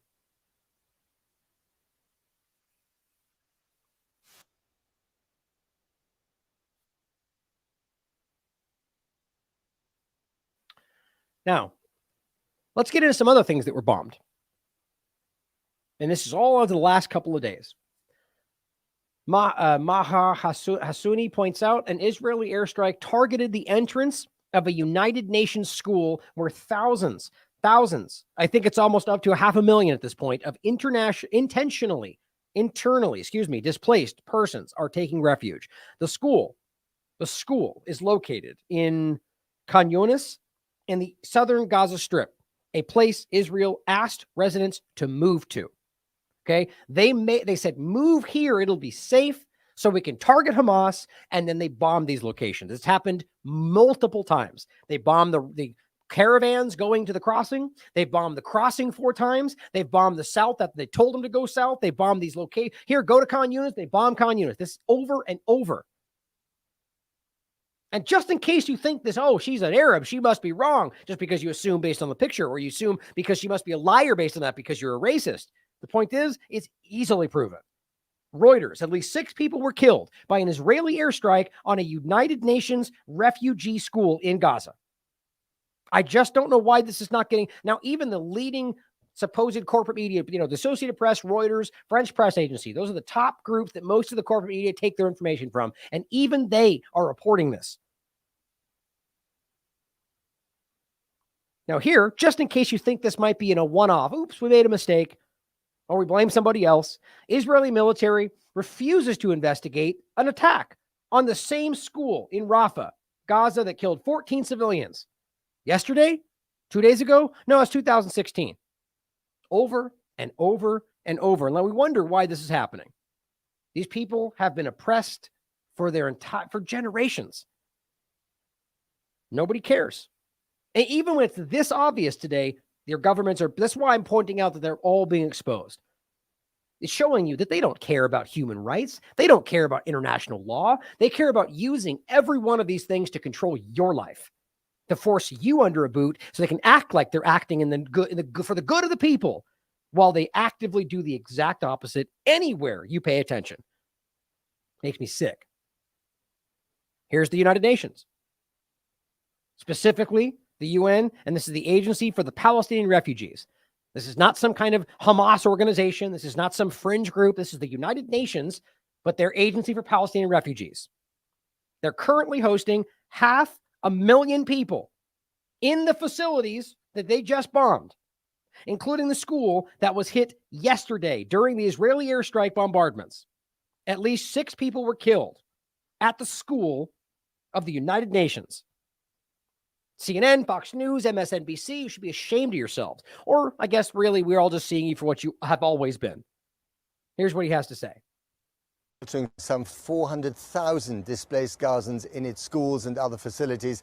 And as you've heard, at least 6 people have been killed in an airstrike on one of their schools. Juliet Tuma is Director of Communications for the UN Agency for Palestinian Refugees, UNRWA. She joins me now live from Amman, Jordan. Thanks very much for coming on the program. First of all, what's your response to the fact that the IDF, the Israelis, have said evacuate south, and then they bombed the south today?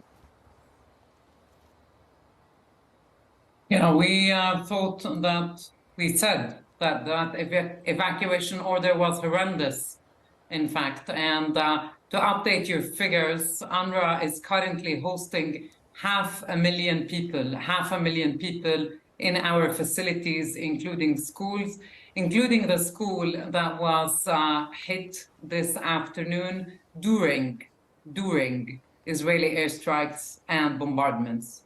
And let's not forget that was at least the second time that I've reported. The last time 30 pupils from their school were killed. 30. And I've been keeping track. It was 11, then it was 14. I was 15 different UN members, not a peep. Does Ben Shapiro support this? The people that are acting like none of this matters, do they support this? Or is this all okay until they get their hostages back, who are probably all died because of the indiscriminate bombing? Is that where we're at now? So you can just bomb international organizations until you get what you want? Even if what we can prove what you want is a justified ask? It just doesn't make any sense. These are the people that were screaming rules-based international order. So you're hosting 500,000 people in an already horrendous situation on top of the population that was there before, and water, food, fuel, and medicines are all running out. Give us some picture of how urgent, especially the water situation is now.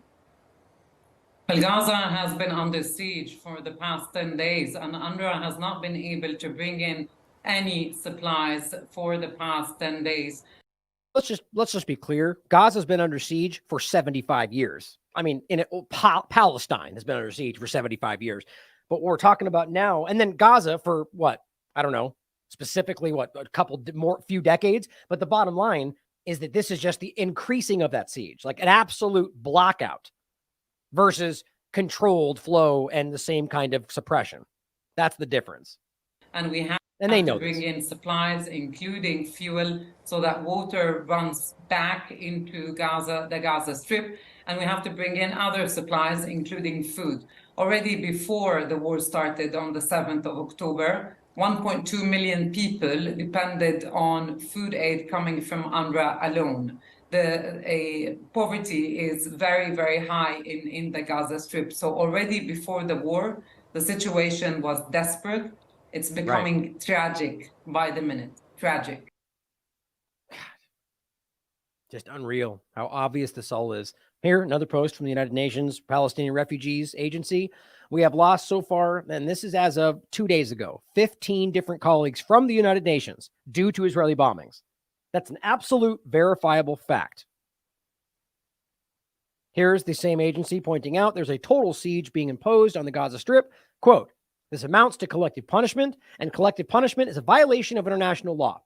Doesn't matter that Alex Bernanson says he agrees with it. It's a crime no matter how you spin it. So they're basically revealing that they're willing to be just as disgustingly that they're willing to kill people to get what they want. Be careful who you listen to. And of course, there is no safe place in Gaza. There's no place, arguably no safe place in Gaza anywhere, ever. Not before this or now.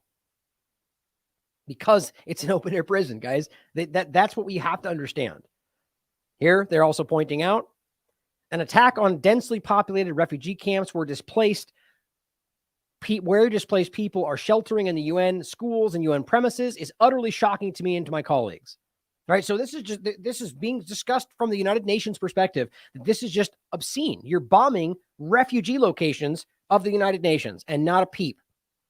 Like, where's the United Nations on this? Why aren't they having, maybe they have, and the point is nobody cares. And we'll get to a minute about the ceasefire point where the United States keeps vetoing that, which is just ridiculous, calling for a ceasefire, and they veto that.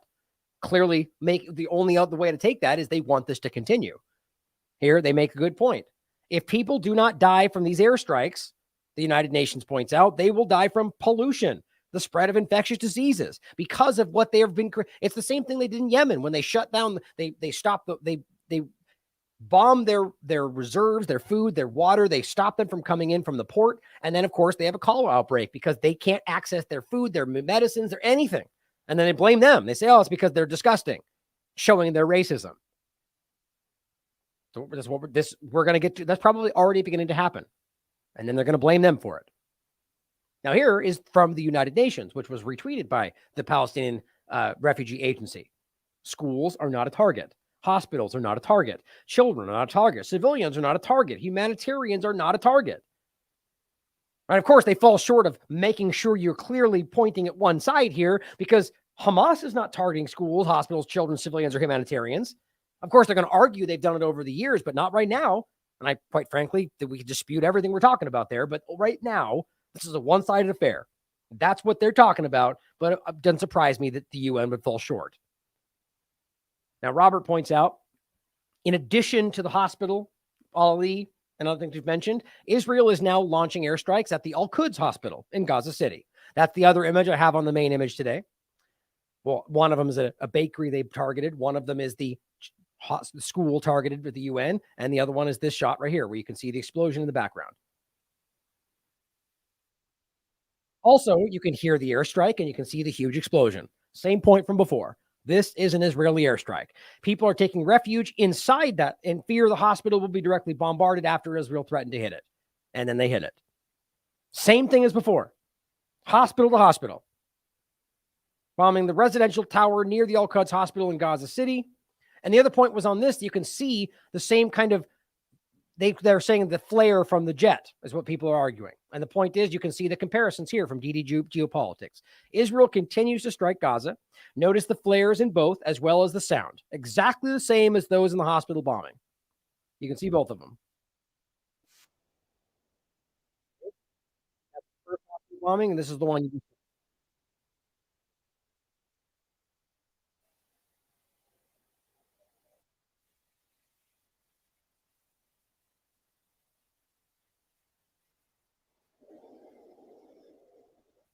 It's the exact same thing. Now, and this was just the original one that you saw before, which I guess that just compared it right there. So just you have this original video closer as you can watch for yourself. Now, low key from Impress News also points out that they just bombed a mosque in Gaza, killing displaced people that were taking shelter in that mosque. According to Article 8 of the Geneva Convention, direct attacks against buildings of worship are a war crime. But that's nothing new. War crimes are what they're doing today. But international law doesn't apply here, apparently. It's just obscene, guys. You can prove all of this. Trying to help dig dead people out of the mosque. There were who knows how many thousands of people were taking shelter there because their homes were destroyed.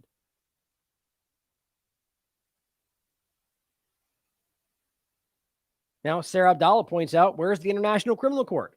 After bombing the Al-Ahli hospital and the mosque and another hospital and killing over 1,000 children, 15 plus UN members, killing 6 more of their children, teachers, engineers, all this stuff directly from the UN. After all of that, Israel has now bombed a bakery, one of the last remaining places to obtain fresh bread in all of Gaza. As a result, more than 100,000 people who relied on this bakery are now without bread, which of course doesn't matter to people. They're going to laugh about, oh, bread, who cares about bread? The point is you're destroying their society.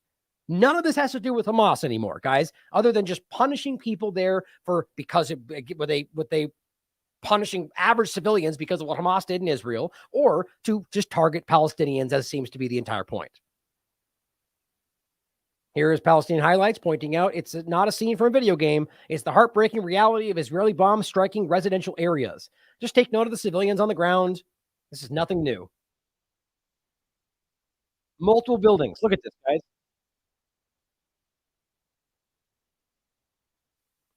This is just another day in Palestine. Now here's where Biden gets asked about what's going on, and his opinions about what's going on will shock you. Are the Israelis operating within the rules of war that you talked about last week being so important? Good talking to you. Thanks, sir. Everybody. Thank you so much, sir. Thank you, sir. Appreciate it. That really happened. That you talked about last week being operating within the rules of war that you talked about last week being so important? Good talking to you. Thank you, sir. Everybody. Oh, I'm going to go ahead and walk away because I'm not supposed to say. I mean, really? Like he wasn't like a lot of times what I can make fun of is people like right now on the right. Well, there's always a moment when you're done with the press conference. And every time people try to scream another question as they walk away, it's just this dumb game they play. Sometimes they stop. My point is just show them walking away. They go, look, he avoided the question. Half the time, that's not really what's happening. For whether it's Trump or Biden or anybody else, they all do it. But this, guys, he was literally engaged. He was listening. He was listening. Okay, give me your question. And then he goes, oh, I'm going to walk away then. You're going to ask, either that means I'm like, it'll be framed as him acting like that question was, repugnant. Like, oh, whatever, I'm going to walk away. But the reality is, okay, we're not going to talk about that because everybody in the world sees what's going on right now. Even this reporter is going, are you still going to pretend like they're international law? Like Mr. Matt Automaton at the State Department tried to claim, like, well, we asked him to, so they probably are. Are you paying attention, Matt? It's ridiculous. You're carpet bombing an entire area. But that's what you get from Joe Biden. Okay, thanks, guys. That question, goodbye. It's just disgusting. Here is why I'm showing you guys that the world, and no, I'm never arguing that the UN or any of these groups, we should just blindly support. You question everything. That never stops. It's weird how often I say that, and yet I'll make a comment. People go, well, you trust them now? It's like, why would you think that? I question everything. The point, though, is here's the UN Human Rights Council, where the United States takes the stage. This was, 30 seconds ago, this was a different scene. Like really, years ago, like just go back very briefly, very different setting. And now all of a sudden, delegates are turning their back on the United States when they took the stage. Some of them even got up and walked out. You know why? Because it's despicable to pretend like you're there supporting human rights as you are not only just complicit in what's happening, you are part of what's happening. This is showing you guys the world's paying attention.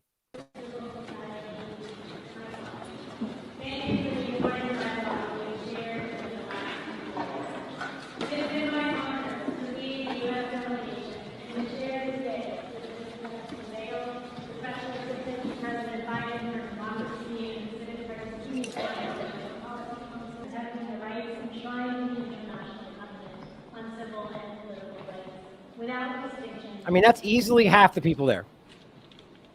As I said yesterday, look, you can see it much more on the other side, right? People are leaving. There's a lot of people that are standing up. It's debatable, I guess. And to me, it looks like most of the people on the other side are standing up. But bottom line is, there are people in official positions around the world, and I'll show you more as we end, who are speaking out. People calling for Netanyahu to go in front of the International Criminal Court.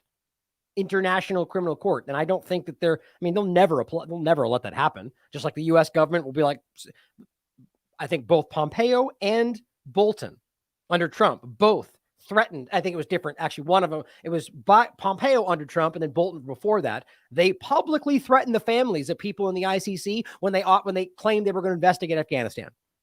That's what the good guys do. My God, they are very bad people, guys. And they're trying to defend their right to do whatever they want. Now here is where we're currently at. This is as of today. Over 3,800 Palestinians killed. Of course, this is coming from Times of Gaza, so take that as you will. Around 13,000 injured in the Israeli war on Gaza Strip. Now, quite frankly, I don't know how we can confirm that, or they could possibly know entirely, probably estimates at this point, because they're still digging people out of the rubble, but maybe that's what they've counted. I don't know. The point is, we know it's from places like the human rights groups in general. I think it was Amnesty International we looked at last time, or the United Nations, as we just showed you. They're documenting this stuff. The targeting of hospitals, the killing of children. It's obscene. And it's provable. Sarah Abdallah points out that they won't tell you this, but Israel has now killed over 1,524 Palestinian children in 12 days. Now, I argue that's coming from the Gaza Health Ministry, but nonetheless, I think it's very clear, as even the BBC reported 700 children just a couple of days ago. 1,524 children. Look, if you're carpet bombing a place that has 50% children, it's not hard to wrap your mind around. Hundreds more are still missing under the rubble. Israel is massacring children and calling it self-defense. This is coming from Defense for Children, civil society organization dedicated to defending the human rights of Palestinian children, and they're the ones claiming the number 1,524. Oops. Now this, guys, this is a graphic picture. So I didn't necessarily want to show this picture. So just be aware. I'm only going to look at it really quickly because I want to read what it says. But this is another bombing from a specifically residential location where it took out an entire family. So prepare yourselves. This is it's a hard to look at picture. 10 civilians, including 7 children, were killed in an Israeli attack on the Al-Bakri family's home, south of Khan Yunis, the location they told them to go that was safe. Makes me sick. Here is a Palestinian child who is currently trapped under the rubble they're trying to dig her out from, and all she can do is ask whether her family is okay.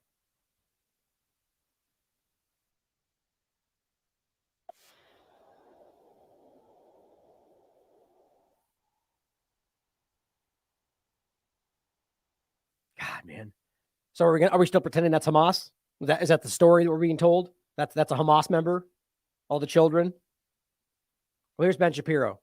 Hamas won't allow civilians to evacuate. I mean, he is still holding this line. I mean, this is what I keep trying to show people. I mean, even this, by the way, this isn't the one I was going to talk about, but here, let me do this and refresh it real quickly. Well, it's funny. I just saw that one jump like a bunch and this one did, but it was 9 just 10 seconds ago. From this one, it said 9, and that said 4. So my point is, even that, it's not ratioed, but it's a huge difference. It's from his own audience. But I'll show you the one I'm talking about in a second. But he says Hamas won't allow civilians to evacuate because they know if they do, Israel will then bomb the network of terror tunnels they have built beneath the civilian areas. Is he really trying to argue that they haven't been bombing civilian areas? Like, I mean, again, this is the kind of expose I'm talking about. You are revealing that you are either that bad at your job or are willing to ruin your credibility that you might have had for this narrative. They have been indiscriminately bombing this according to every international organization you listen to right now. And, you know, your eyes and the evidence and the amount of dead children. It's obscene.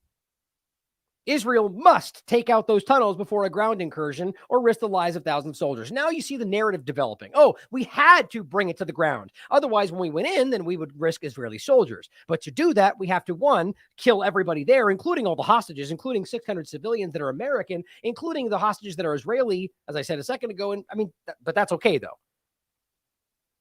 How are you pretending that they are not bombing civilian locations already? How are you pretending, even though the United Nations has already shown and debunked the claim that they're using civilian human shields? As Robert already talked about, it's directly from the United Nations. Doesn't mean we blindly trust them, but the point is the evidence is not there. And again, you can show that Israel has an open policy, the using Palestinian children, the neighbor. I got to remember to get that on right. The neighbor policy, I believe. Again, directly from I was actually from Vanessa Beeley. The point is, it's a documented fact. It was written by Haaretz and other articles talking about this. But the point is that you somehow are claiming to know that every single civilian is staying because they're making them, even though most of them are saying they want to stay here because, one, they can't leave, or two, they're not going to give up their home yet again. And even then, they're bombing people as they go to the places they tell them to go to. So this is just completely, most people are seeing this in him for what this really is. Here's what Nico House said. Ben, you are just adorable. I remember when I was naive enough to think that a civilian population would stop Israel from bombing an area. And then I turned on the TV and heard Israeli officials explain why they're okay with bombing civilians. Right. No one is hiding behind Hamas more than you are. Great point. Except you're doing so to avoid holding that fascistic apartheid government accountable for the acts of terror they've committed, not just in the last 2 weeks, but for the last several decades. Well said. And again, if you'd like to read how they write about the fact, and this is from this is from May 2023. Interesting timing. Killing children brings Israelis together. There's nothing like killing children for bringing the hearts and minds, or for bringing together hearts and minds. Read it for yourself. I went over this in a previous show entirely. Now, on the note in general about when he's claiming Hamas is in control, is the kind of narrative they're spinning, and they can't leave because Hamas is there, and that's how to take them out. Well, that's not even true. And I've been saying this since the beginning of this conversation, since October 7th, and long before that, in fact. It's just not the reality. Hamas is one created by Israel and the United States, funded by them. And even their own statements have said, to our great regret, we created them. And the fact is they've been used. Even, now I'm not going to try to search for it. Even Haaretz came out right before this, right in the beginning, and basically came out with their article that said Netanyahu said we have to support them to get what we want out of the situation, paraphrasing. My point, and all that aside, is that since the 2006 election, it's not even remotely clear who's really in charge. And as Abby Martin, who's done some of the best reporting on this area, and this is an older clip, says when she went there, realized that wasn't the truth. Dennis Prager video. Which one was that? It was an argument about Israel where he was talking about why Israel deserves to exist and stuff. After being there, man, holy shit. I feel like people have no idea I didn't even know what the hell was going on until I went to Palestine and saw how crazy it was. But what is it like? Give me your thoughts and your So experience. Everyone mistakenly thinks that Hamas controls Palestine. That's not true at all. There's 3 different areas that were drawn up with the original partition. It's the West Bank, which is totally under military rule by Israel. And then there's the Gaza Strip, which is like the open air prison, which they bomb the shit out of like every couple of years, and Hamas controls that area. And then there's Jerusalem, which is an international city center that both Arabs and Jews live in. But the West Bank has been occupied militarily since 1967, and it's complete martial law. There's checkpoints. All political parties are illegal. You can't, having a gun is like the least of it. You can't hold a flag. You can't belong to a political party. You literally can't do shit if you're a Palestinian. You just have to sit there and submit. And even if you share a photo of someone who was like killed by an Israeli soldier, you go to jail, and you go to jail for the amount of like months that, what? Yeah, based on the shares and likes of the photo, they'll penalize you more and put you in prison for longer and longer. I mean, I'll just tell you one story. If you put a photo on social media, like you put of someone who on Facebook, died, and they'll be like, you're sharing a martyr and inciting people to like commit suicide, like on behalf of Palestinians, you go to jail, and they put them in jail. There's 99.7% conviction rate. Kids are tortured. Kids are in prison. It is absolutely insane. We went to, the first day that we were there, we went to a funeral of some guy, some farmer who was shot by Israeli forces, and we went to the funeral. It was horrible. You know, all the women are wailing and crying, and as we're leaving, the Israeli forces had set up a checkpoint right outside of this dude's house and started tear gassing and shooting rubber bullets like at people who were simply attending the funeral. Just like I told you from Shireen Abu Akleh. I mean, the same thing. This is vitriol. This is absolute merciless attack on people that are suffering because, I don't know, you want to make them suffer more? I mean, I can't speak to what's in their minds, but there's no misunderstanding that. To punish people for attending the funeral. We went to another girl's house named Aya, who got shot in the vagina for peacefully protesting at some protest, and they shot 200 people that day. One guy next to her died, another guy was paralyzed. They have a policy called shoot to cripple, where they shoot guys in the dicks. Yeah. Oh, it is fucking nuts, man. The West Bank is no joke. I thought that I was going to die several times. We were at this checkpoint going through Calandia, and there was this old man walking, like clearly drunk or something, and kind of like walking a little bit toward the checkpoint. They started shooting at him. Bullets are ricocheting off the thing.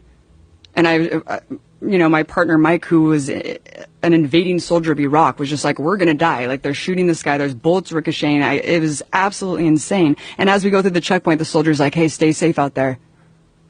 And I was like, yeah, when you guys are arbitrarily shooting people. And the person who was driving us had just told us that a couple months prior to that, some woman, Palestinian woman, because you can't go to Jerusalem. Like, if you're Palestinian, there's like barely any Palestinians who are even allowed to go pray at the most holy site, the Dome of the Rock in Jerusalem. You can't go to the beach. You're just completely constricted in a prison, and you can't travel. And he was just telling us that months before we went through this checkpoint, someone was going through the checkpoint because they got a permit to go into Jerusalem, which is like a lifetime golden ticket, like Willy Wonka. And they're walking and she just got executed. And then... What? Yeah, she just got executed, and she was bleeding out at this checkpoint, and her little brother tried to help her, and they shot him too. And they're like hiding the video of this. So and why this is they just a shoot her? day... Because they fucking hate Palestinians, and Palestinians are animals to these people. It's sick, man. It's sick. It's really, really sick, Joe. And I couldn't even get into Gaza. We were banned from going into this territory because I was told by the Israeli government that I was a propagandist and that I was like an enemy agent, and so I wasn't allowed to go into Gaza. So Gaza's hell, but the West Bank is under martial law, and everything's illegal, and you can't do a goddamn thing. And it's super cool. Like, we went to this place called Ramallah that was just like Oakland, where they're smoking weed. There's like openly gay people there. Like, it's just completely different than what people think of Palestine, you know? People think of it as just a bunch of people with turbans on blowing themselves and up. Hamas is like, you elected Hamas. And like, well, Hamas doesn't want Israel to exist. It's like, well, actually, Hamas is controlling this one area for a reason, because it was built as this surplus when Israel was created. Millions of refugees were put miles away from the homes that they were ethnically cleansed from and put into refugee camps in Gaza. And when the Israeli military wanted more and more land, by the way, all settlements in Israel are illegal. All of them are illegal in the West Bank, but they just keep creating more and more and more. And we would go to these villages of just Arab people living in these villages, and the settlers will come. You have to be a fanatical fucking asshole to move from California to an Arab village in Palestine and set up a goddamn tractor trailer and just live on top of their home. And they can have giant machine guns. They can firebomb you. They can shoot you. They can beat you up. They're protected by the state. You can go with a tractor trailer, set up a home. The state immediately runs a water line, a power line, and a military outpost. Exactly. Because you are an Israeli settler, even though it's illegal. But people in the West Bank who are right next to, or even part of the same area, just don't get the same treatment. How do you see that as anything other than apartheid and racist? It is, as every human rights group in the world is making clear, but they'll just tell you you're a racist for pointing that out. Protect you. And the Arabs are just sitting there waiting to get killed or attacked. It's absolutely insane. And the way home demolitions work are insane too, because like they either deliver a piece of paper with a rock over it, and they're like, here, if you find it, good for you, and if you don't, then you're screwed. And that's if you're lucky. If you're not lucky, your home will be invaded by settlers, and you'll be forced out of your home. There's videos of this all over the internet of like groups of settlers going and literally taking over Arabs' homes, and then right. And then if you do happen to see the notice, what they do is you have to take and tear down your own house, or they'll do it and charge you for it. Easy to look up. They just are forced out. It's crazy, man. It's completely way crazier than I ever could have imagined. How long were you over there for? A month. Whoa. Yeah. Yeah. And we were simply, and people want to quabble about like, oh, it's not apartheid. There are different fucking license plates for Arabs and Jews. Like, you cannot go to areas. Like, Israeli soldiers were arbitrarily set up checkpoints and just shut you out of your neighborhood and force you to walk 3 miles to your home. Like, they can do whatever they want because you are under martial law. Incredible. I reckon the link to the full video is there. You should definitely check it out. I'm going to include a couple of things from her as well. Here is, before we get to that, here is, of course, on YouTube, Gaza Fights for Freedom, full documentary. You have to sign in because it may be inappropriate, right? I mean, think about how dumb that is. Now, there's just as much things you see. All the things you'll see on there are being publicly posted all over YouTube right now from one side of the conversation. It's being allowed everywhere. But of course, you post anything, as I, by the way, proved with one of my last videos. I went live the other day on YouTube, and it would not show the image unless I removed the Palestinian image. I had images of an Israeli graphic image, and I had a Palestinian graphic image. And until I removed the Palestinian one, they would not let me use the image. You guys saw it. I showed you when we went live. Think about how ridiculous that is. How completely one-sided that is. Now, here on the Electronic Intifada, where you should probably watch it, or any other place other than YouTube, here is the full video you can watch for yourself. It's very much worth your time. I was honored to see this at the premiere, and it was outstanding. I mean, outstanding. It'll make you lose sleep, but it's worth understanding the true picture of what they're actually fighting for. And by the way, in case you were wondering, it is very clearly documented. Israel is an apartheid state per Amnesty, per Human Rights Watch, per B'Tselem, which is an Israeli human rights group. What, did we just lose? Did YouTube just cut out just as we were going live? Let's see. Or just as we were talking about YouTube, I mean. That'd be hilarious. No, it looks like we're still live. Everyone in the chat saying we might have lost it. I don't think so. Oh, yeah. That's, okay. I got to show you guys this just because this is hilarious.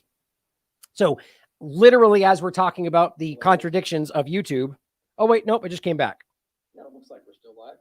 That's interesting. So I don't know what that was. Just for you guys, I'm not going to be able to show you now because it just came back. But it was saying on the stream was cut due to a violation. That's what it literally said on the screen. I should have taken a screenshot, but now it's back. So that's interesting. I wonder what they even wanted to cut out the part where I was exposing what YouTube was doing. God, it's just so manipulative today, I tell you. All right, let's get back to it. I only have a little bit more to go over today.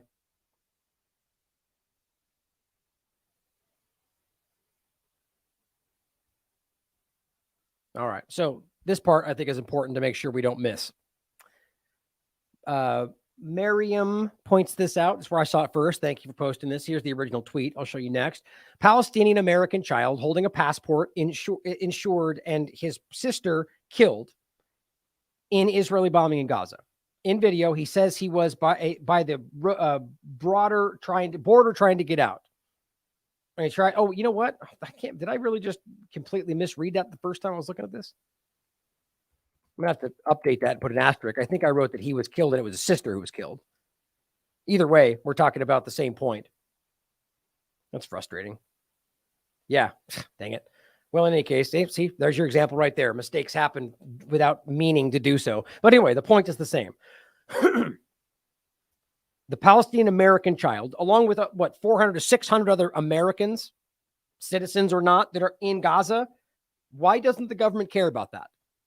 I don't understand. I mean, I do, but I don't understand why nobody else in the corporate media can't make this point. And again, I think we know why, but think about how obvious that is. He was at the border trying to get out. He tried to reach the U.S. embassy, but no one could help him, and his sister is dead. Excuse me. Here's the original tweet. A Palestinian with an American citizenship. You can see his passport. You can even see his damn number. But guess who doesn't care about this American citizen? Joe Biden. Or, for that matter, Trump if he was in power. Because Israel is going to be the thing they side with in any sense, as they've told you, roundly, no matter what. As Biden said before, if there wasn't an Israel, we'd have to create one to protect her interests, as he says. God, that makes me mad. I don't know how I misread that. Frustrating. In any case, my point in general is to recognize that there are American citizens in Israel and in Palestine, in Gaza, right? And the important thing is that only one side is being discussed. We had a running tally in Israel, but nobody was mentioning that, even though those people were reaching out to the U.S. Embassy, and it was the U.S. Embassy that made it clear that there was up between 400 and 600 American citizens. And nobody made a peep about that. Now, here's where it gets really interesting. There are people in the State Department, people in Israel, as you just heard Abby Martin mention, who are now being arrested for simply having an opinion. You know, in the only supposed democracy, right? In the Middle East, even though they pretend that they're part of the West when they want to. State Department official has resigned over Biden administration's handling of the Israeli-Hamas conflict. Per CNN. This is from local Channel 3 News, but it's per CNN.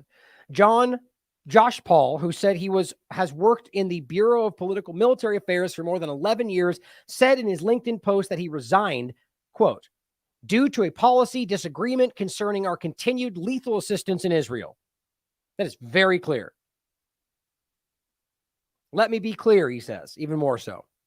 Hamas attack on Israel was not just a monstrosity, it was a monstrosity of monstrosities. I also believe that potential escalations by Iran-linked groups like Hezbollah or Iran itself would be a further cynical exploitation of the existing tragedy. But I believe to the core of my soul, he goes on, that the response Israel is taking, and with it, the American support, both for that response and for the status quo of the occupation, being an illegal occupation, will only lead to more and deeper suffering for both the Israeli and Palestinian people and is not in the long-term American interest. It's very, very soft walk. But the point is, the same thing I keep showing you. You can come out and condemn everything that happened in Israel, condemn Hamas, say a terrorist group, and then if you even allude to the fact that a bad thing is happening over here that is unjust, you are an anti-Semite, racist, terrorist-supporting maniac. How does that not show you how completely broken this is? How completely exposed one side is in all of this? They are so desperate to hide what they're doing that they will attack people that are even in support of them who are just simply going, whoa, let's just be tactful about this. Let's not just murder anybody in Gaza. Oh, you're a terrorist. You're a racist. This guy resigned his position at the State Department because he's watching as the U.S. government blindly supports genocide, as he feels what happened in Israel by Hamas was a monstrosity and should be condemned. He goes on to say the administration's response, and much of Congress's as well, is an impulsive reaction built on confirmation bias, political convenience, intellectual bankruptcy, and bureaucratic inertia. That is to say, it is immensely disappointing and entirely unsurprising. Decades of the same approach have shown that security for peace leads to neither security nor to peace. It's the same concept as, peace through strength, like the idea that war is going to develop. It's not, these are people lying about what they ultimately want, because what they want seems to be war. The fact is, he goes on, blind support for one side, he means Israel here, guys, is destructive in the long term to the interest of the people on both sides. Now, you could take that both ways too. Same thing. If you only support the idea, like if you support the idea that Israeli civilians should be killed, and you only support one side in the narrative and not the civilians on both, then that's the point. And I've been saying that from day one, even if you think I'm biased in one way or the other, which everybody has. That's all that truly matters to me, is that civilians are protected and that the people waging their wars on civilians for their own benefit get exposed for what they're doing. Now, here's what's really disgusting to me. I'll show you more after this. But as we're watching all that we just saw, as we're watching even people in the government go, you know what, this is too much. Here is what this completely unelected bureaucrat globalist wants you to think, who does not have any real foreign policy ability, yet speaks actively about foreign policy. Ursula von der Leyen says, Hamas terror is now bringing immense suffering to the Palestinian people. Think about that disgusting statement. So what they did in Israel is now bringing suffering to them? No. The Israeli government is doing that because of what happened there. That's the truth. And obviously, this is like arguing that guns kill people. It's stupid. Obviously, it's the person using the tool, right? So you can't pretend that this is, stop hitting yourself kind of a game. They're not doing that. You're doing that. Yes, what Hamas did was disgusting. To then justify a genocide is equally, if not far more disgusting. There is no contradiction, she says, in standing in solidarity with Israel and acting for the humanitarian needs of Palestinians. Oh, so we'll just box out the part where Palestinians are being murdered. I got it. So only two things happening are support Israel or they need help and aid. These people are, they're villains, guys. To actively stand on that line right now means you are either okay or in support of genocide, or at the very least willing to hide it for your political interests. Now, guess what? It's not just people in the State Department. Dan Cohen points this out. An Israeli member of the Knesset, Ofer Kasif, has been banned by the Knesset Ethics Committee from Knesset sessions and meetings for 45 days. The ban was decided after a series of critical interviews with foreign media in which Kasif accused the Israeli government of committing a massacre in Gaza. Of course, you're not allowed to be in the government and have a different opinion, of course, because that wouldn't be government, right? You're not allowed to think for yourself. What do we think this is, a democracy? Or I shouldn't even say that because I don't believe that's what it means, but that's what they would want you to think, right? I mean, just think about how this is the kind of thing is acting like you care about free speech and then attacking newspapers or shutting down people that say things you don't agree with and go, well, free speech because they're liars. You're just playing a game. You don't believe in any of it. But it gets even crazier because what he actually said is the same point we're making. Not only one side, same thing the State Department guy said. Hamas is terrible. What they did is disgusting and they should be condemned. But civilians matter in Gaza. Fired. Has to show you something, guys. Here's what he actually said. The Ethics Committee's decision is another nail in the coffin of freedom of political expression in Israel. That's in regard to him. In each of his interviews, one of which with Dan Cohen, which is down here, that's why this is being reporting on, he says in each of those, I strongly and bluntly condemned of and expressed my deep disgust at the criminal massacres by Hamas. You see, you're not allowed to have both opinions. You can't, if you care for civilians on every side and Israel will attack you. Now, all that has to show you is they only care about one side. And there's not only Hamas on the other side. There are an entire civilization of civilians predominantly. So that's all we're pointing out here is that if you dare to care about any civilians outside of the Israeli conversation, you're now a terrorist-supporting anti-Semite and you'll get fired from your position. How do we miss what that shows us? My political statements, he goes on, against the occupation and war are not statements against the state of Israel, since peace and justice also serve it and its citizens. You see the difference? This government does not want that, just like our U.S. government does not. He just happens to be the anomaly, the one who cares about people, and they're boxing him out. All Israelis are severely harmed, he says, by the everlasting bloodshed and the narrowing of the democratic space. The Israeli government is indeed carrying out a massacre in Gaza and wished for war and violence to pursue its policies. That's what the Israeli people are trying to get Americans to see. They either let this happen or part of it. My statements are legal and legitimate political ones. My punishment, he says, is a form of political persecution. The government of atrocities is bringing a disaster upon both the people of Israel and the Palestinian people, and now also conducts a McCarthyism-style hunting campaign against critical voices within Israeli society, just like Abby was saying years ago. Even in these difficult days, he says, I will not be silent and will continue to fight for the principles for the realization of which I was elected. Peace, equality, and justice for all. So my point is, and obviously he could be lying. My point is, though, that there are people like this in any situation. And it's just not always the one thing. It's not just all the Israeli government. There are different people that feel differently, but there's usually the ruling faction. So just realize that even in our government, anywhere else. I mean, I'm jaded as hell about our government, clearly, but in general, we just got to don't question everybody all the time. But always hope somebody might show you, that's the point I made about Trump and anybody else. I don't believe for a second what they thought of him was true, but I always hope they were right. Why wouldn't we? Shouldn't we hope that we're wrong and that they are the people that they tell? I mean, obviously. That's my point here. Is people like this exist. As much as they're becoming unicorns, I think we need to realize there are the occasional people that want to better the situation. Maybe even if that's for their own benefit. Still, it happens to align with the interests of the people, which is rare. But here's the interview with him, where he warned in this interview that fascist Netanyahu was preparing to launch a civil war against both Jewish and Palestinian opponents of his regime. How long have I been telling you this? Attacking the Orthodox Jews, attacking anybody that did not go along with the narrative, regardless of your religion or your ethnicity. This gets even crazier, right? This is from Forward, a Jewish independent nonprofit, from October 18th, yesterday. Dozens of Israelis arrested. Why? For social media posts defending Gaza. You're not even allowed to defend civilians anymore in Israel as long as they're Palestinian, or never maybe. I think we need to realize what's always been going on. At least 100 Israelis, 100, have been arrested simply for posting on social media that supports Palestinians in Gaza.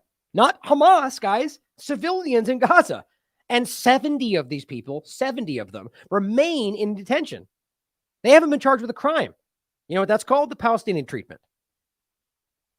According to this legal advocacy group in the country, Adallah, which represents Arab Israelis in human rights cases, said the arrests are part of an unprecedented crackdown on freedom of expression in Israel. Now realize there are Palestinians, or rather Arabs that are Israelis. There are Jews that are Israelis. And then there's a smattering of other entities that are also Israeli citizens, right? So the point is, just like I said before, it's not just all Jewish people in Israel.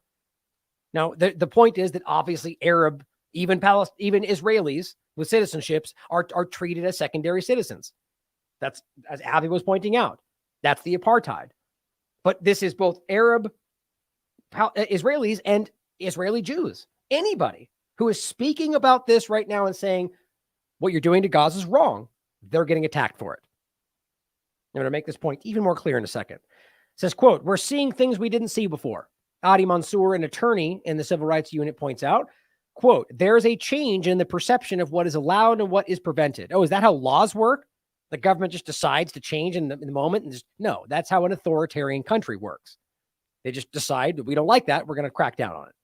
Police arrested Dala Abu Amne, a prominent Palestinian Israeli singer, for incitement after her social media team posted a Palestinian flag with the caption, "There is no victor but God." Think about that, guys. So the Palestinian flag, which is near outlawed in Israel anyway, there is no victor but God. So now just simply saying that only God wins, not the Israelis. Oh, you're racist. Arrest her. This is what's going on. Mansour said that others were arrested for posts that simply consisted of Quran verses, prayers for the people of Gaza, and political analysis of the Israeli military operations. Those are independent things. I'm sure plenty of people will go, yeah, Quran, bad guy, because they're wildly ignorant about it.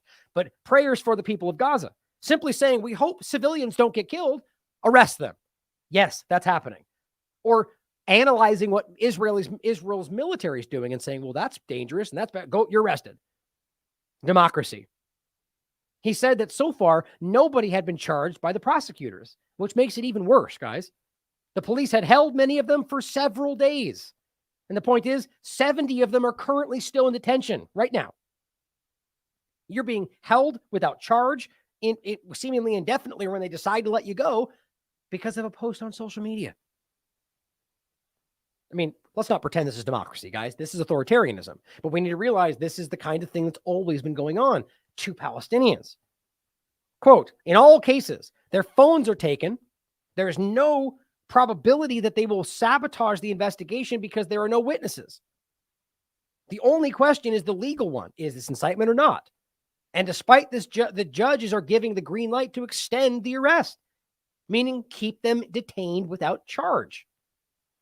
Abdallah has also been, the lawyer has also been working on the cases of 70 university students, different topic, who are facing suspension or disciplinary action from their schools over social media posts, simply taking place since October 7th. Get this. Mansour said in one case, a student is facing discipline for posting about a family celebration that had nothing to do with the whole thing. It says, quote, "A person was celebrating the engagement of her sister, but because she posted the picture on the same day, October 7th, she's now facing disciplinary process under the argument that, well, she celebrated on the wrong day." Does that sound like a democracy or even like a forward-thinking society, like a government? You're not allowed to celebrate your own celebration, in your family's celebration of their engagement, because what happened, as it says here, that means you're celebrating the death of Jewish Israelis? Hardly. Quote, "Anyone who wishes to show solidarity and support Gaza is invited to board the buses heading there now," says the person arresting people for posting on social media. You're not allowed to have that opinion, is the point. Let's not pretend like this is anything other than exactly what it looks like. An authoritarian society that is cracking down because people care about civilians on the other side. Well, here's something Ben Shapiro said. First of all, this person, who is at least claiming to be Jewish I don't mean any slight by that. I just don't know people, so who knows what they actually are. People lie about being doctors all the time. But the point is, this person saying ninth generation, Jerusalem born, these are not my people. Well, they're Jewish. What's wrong? Oh, I see. Jews say ceasefire now. Oh, I see. So suddenly you hate Jews if they just don't agree that we should kill Gazan people. Okay, that makes sense. Or not. Makes you a disgusting hypocrite. Well, here's what Ben said too. Useful idiots for Hamas. Plus, these trash people, these are Jewish people, don't know how to wear a tallit. That's the kind of shawl over your shoulders. They look like Nancy Pelosi in cloth. So now you're personally attacking these people, calling them trash, and even insulting the way that they wear their garments. Why? Because they have a different opinion, Ben? Are you that not? You're clearly an objective journalist, right?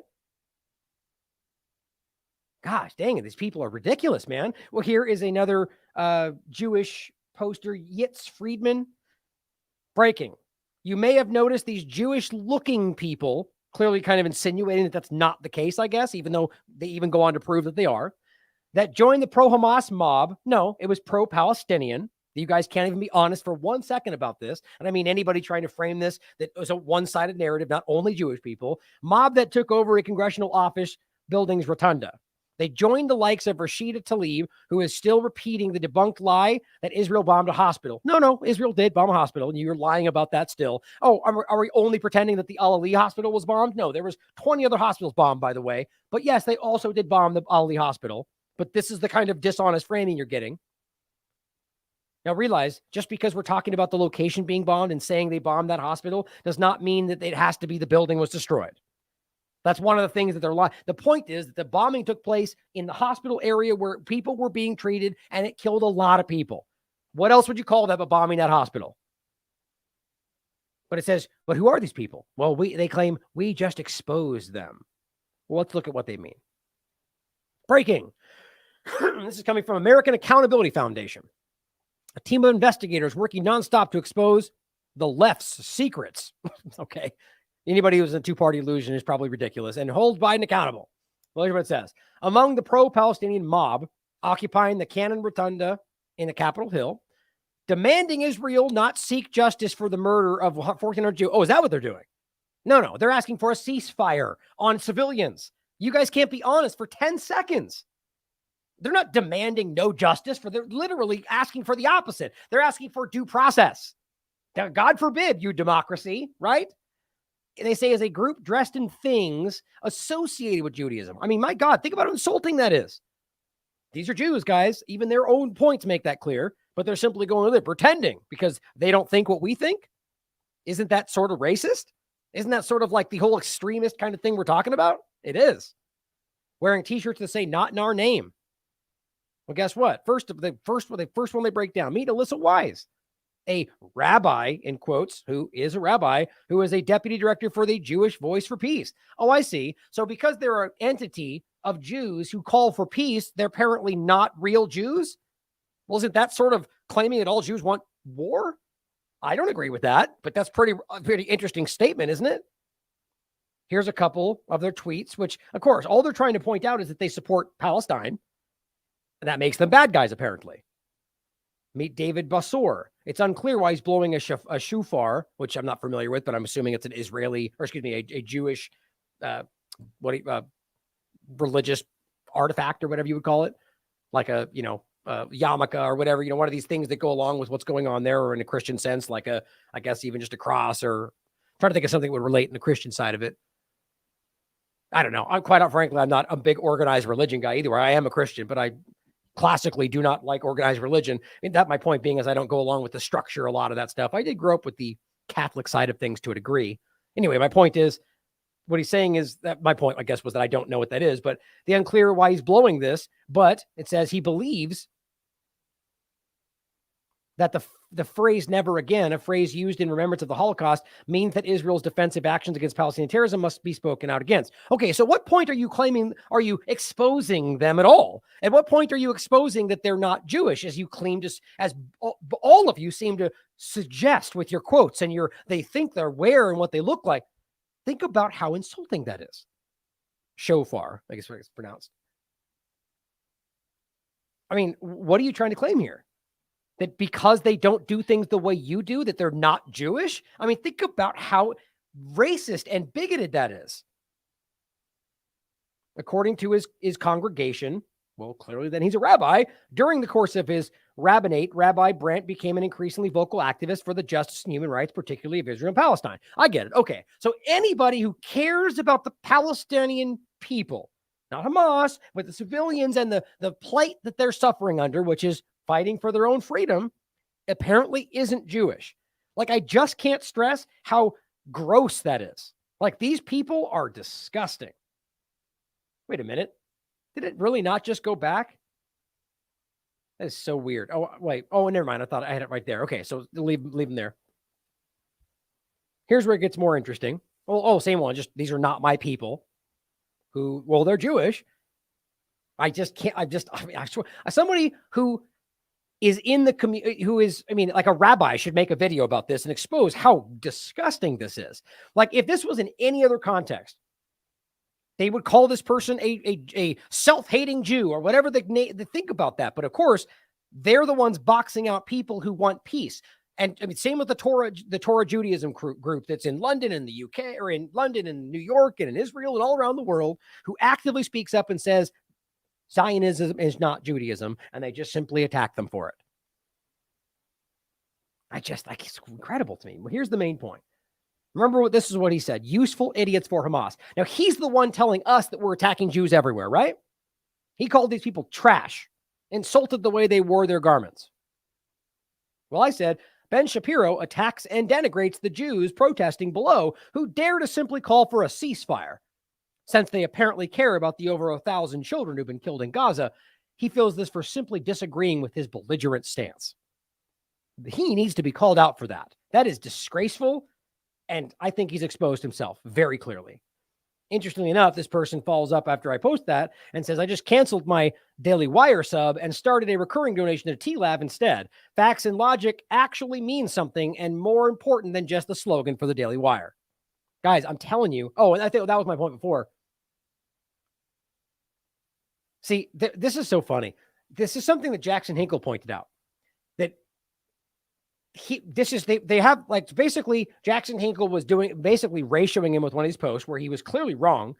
And then within the next 45 minutes after he was exposing it, all of a sudden you see that number jump like 10,000. Before I went live, guys, this was damn near identical. Suddenly, within since we were live an hour or 2 hours, that's jumped up to 13.8. I find that hard to believe, quite frankly. And I did post under this. My point is, either way, you can look at all of his posts and you will see he's repeatedly getting ratioed by his own audience because people are not this stupid. Now here, and here's one that's still the same. Good. Look at this, guys. Now, here's my point. Here he is literally attacking Jews because they don't say in the things he likes, because that's okay, right? And then he says, how to bomb your own hospital and blame the Jews. Well, you should know, huh? But the point is, we already proved that they did bomb that hospital. They're lying about it. Watch this video. It'll make you laugh. It's really, and then remember, we go over the evidence we just showed you, and everything we just showed you contradicts what he's claiming. But my point is this, guys. 3.8 million views. Look at the ratio. 15.7 likes to 14.7 comments. Read the comments. Nobody is buying this, guys. People in his own audience. Well, there's Jackson Hinkle calling him out again. But you can just look at these guys. People are absolutely ripping. Oh, that's the point I was talking about earlier. This is from Aretz. This is a real post that came out right as this started. Anyone who wants to thwart the establishment of a Palestinian state has to support bolstering Hamas and transferring money to Hamas. A direct quote from Netanyahu in March 2019. Dr. Thomas Bender pointing that out. Anyway, the point is clear. They've lost control of this, guys, and it's even their own audiences who care about human life are going, okay, you're belligerent. Now, this gets interesting. You might have seen this as well. This is the same point. People in here, the shirts again say Jews. What was it again? Say right there, not in our name on the front, and it says Jews say ceasefire now. Now, what's interesting? Large group of anti-Israel protesters, which it's not even that's so stupid the way people can't be honest about this. They're pro-Palestinian self-determination, guys. Not a Hamas flag to be seen. Nobody's going down with Israel. They're saying, and the point is they just can't have those conversations at the same. Like, aren't they the ones saying two-state solution or pretending that's what Israel wants? So by saying Palestinian liberation does not then therefore have to mean end of Israel, especially since you pretend you want two-state solution, which would then mean they both have a state. All that ultimately shows is they're lying about all of it. They want these people gone. At this time, it says a large group of anti-Israel protesters are currently occupying the U.S. Capitol Rotunda. Oh no, another insurrection, right? Are demanding and calling for a ceasefire in Gaza as they chant while holding banners and signs, Jews ceasefire now. U.S. Capitol Police have made multiple arrests as they are not allowed in the congressional building. Interesting. Let's watch that. Well, I guess you don't need to see it, but it's just the same thing. Just what they're chanting and so on.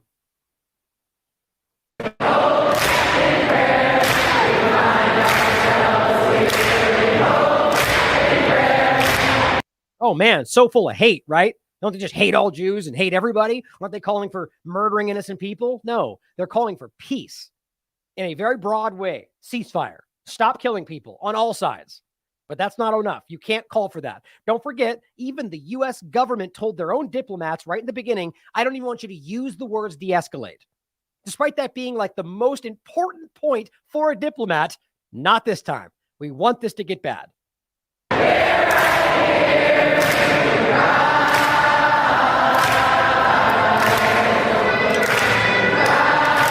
I hope these people get wind of what Ben Shapiro is saying about them, or any of them, and make a big deal about it, right? The fact that he is literally attacking and insulting Jewish people because they hold a different opinion, and yet we're the ones he claims are attacking Jewish people. It's just disgusting.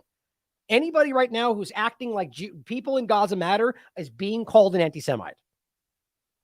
It's just that stupid.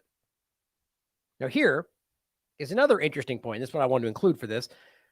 Of course, Marjorie Taylor Greene, who sounds like Roseanne in this clip, calls on Capitol Police to arrest Gaza protesters, calling them insurrectionists because it's all a cartoon, right? Like, the point is, think about how stupid it is, how politically untactful, or just it's a bad political move. If you're the one claiming that was an insurrection or not an insurrection, right, in January 6th, which it wasn't, it's an obvious political move. We went over that explicitly, how it was very clearly an operation. My point is, for her then to very clearly call this, which is not an insurrection, it only makes the same point on both sides. Then it becomes, you end up making sure it's meaningless because you're just lobbing the same dumb thing back. But guys, that's your two-party illusion for you. It's not really about what you think it is. This is an insurrection. Throw these people out. Like, what is happening? It's gonna be so stupid. The bottom line is, guys, these are people protesting. And yeah, they're breaking the law by doing so in a location that's supposed to be off limits, but they get arrested for that. I happen to agree with what they're protesting for, right? They're protesting for peace, for ceasefire, right? I mean, I just think it's ridiculous the way that our political game is always played. Update reports indicate that approximately 300 of them have been arrested. So lastly, on the note of ceasefire, here is where the U.S. government continues. And I think they've done it for at least 2 times now. Vetoing the ceasefire. They are calling for a ceasefire in the United Nations, and the U.S. vetoes that. That's what warmongers look like. That is what people who are actively seeking war want to have. It's just disgusting. This is like when they tried to pass the Stop Arming Terrorists Act, and they voted it down. And it was the most simplistic bill I've ever seen. Simply just don't arm anybody that is on the list of terrorists. Vote down. And we all act like we don't know what that means. But here's what's really interesting, by the way. This is clearly a post I can see. I'll even refresh it for you. Still there, right? Check this out. Or actually, no, it's this. Check this out. Oh my gosh, look at that. Post is unavailable. Why would that be? Well, I'll tell you what, guys. I've been running into this everywhere for the last week. I don't have time to find out what all of them are. What's interesting, though, is it's really hard to find out. No matter what I do, If you come from a different angle, you see this. This is somebody I know, so I saw their comment and I looked and I'm like, what? It's not there. But why would that be unavailable? It's clearly not unavailable. It's right there. That's his comment. Is that because they don't want me seeing that? I don't know. Maybe it's a glitch. My point is I keep seeing a lot of this where it's very specific content, and I don't think it's happening to everyone the same way. I maintain, like I said before, this is a very surreptitious kind of channeling of your awareness to get you. I think we're being algorithmically manipulated, like machine learning kind of stuff where if you subtly over the process of, I don't know, a year, 10 years, that you'll literally end up controlling the way people think and what they do and because you are selectively moving people in certain directions through the information. Maybe I'm wrong, but I'll tell you what, man, it's very surreptitious, very sinister. Look at that.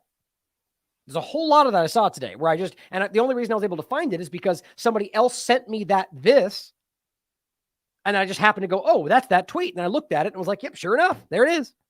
Post unavailable. It's not a glitch, guys. We're being controlled. Oh, I had that up just in case it didn't show up. Now, to finish, 6 days ago, but it's past 50 for sure now, but realize that even in the West Bank, Palestinians are being killed. Hamas is not there. They're not controlled the area, and yet they're killing Palestinians at a much slower rate, but also in the West Bank. As roaming groups of settlers are just killing people in the streets, just like Abby told you. And that's been verified. It's happening continually right now. People just don't want to look at this stuff. Now, Jordan put out a very important point. Remember, Jordan shares in the control over the, I think Al-Aqsa, Al-Aqsa Mosque, but the Rock of the Domes, I was trying to remember to say, like Abby framed it. Because the point is that they both see it as an important religious kind of location.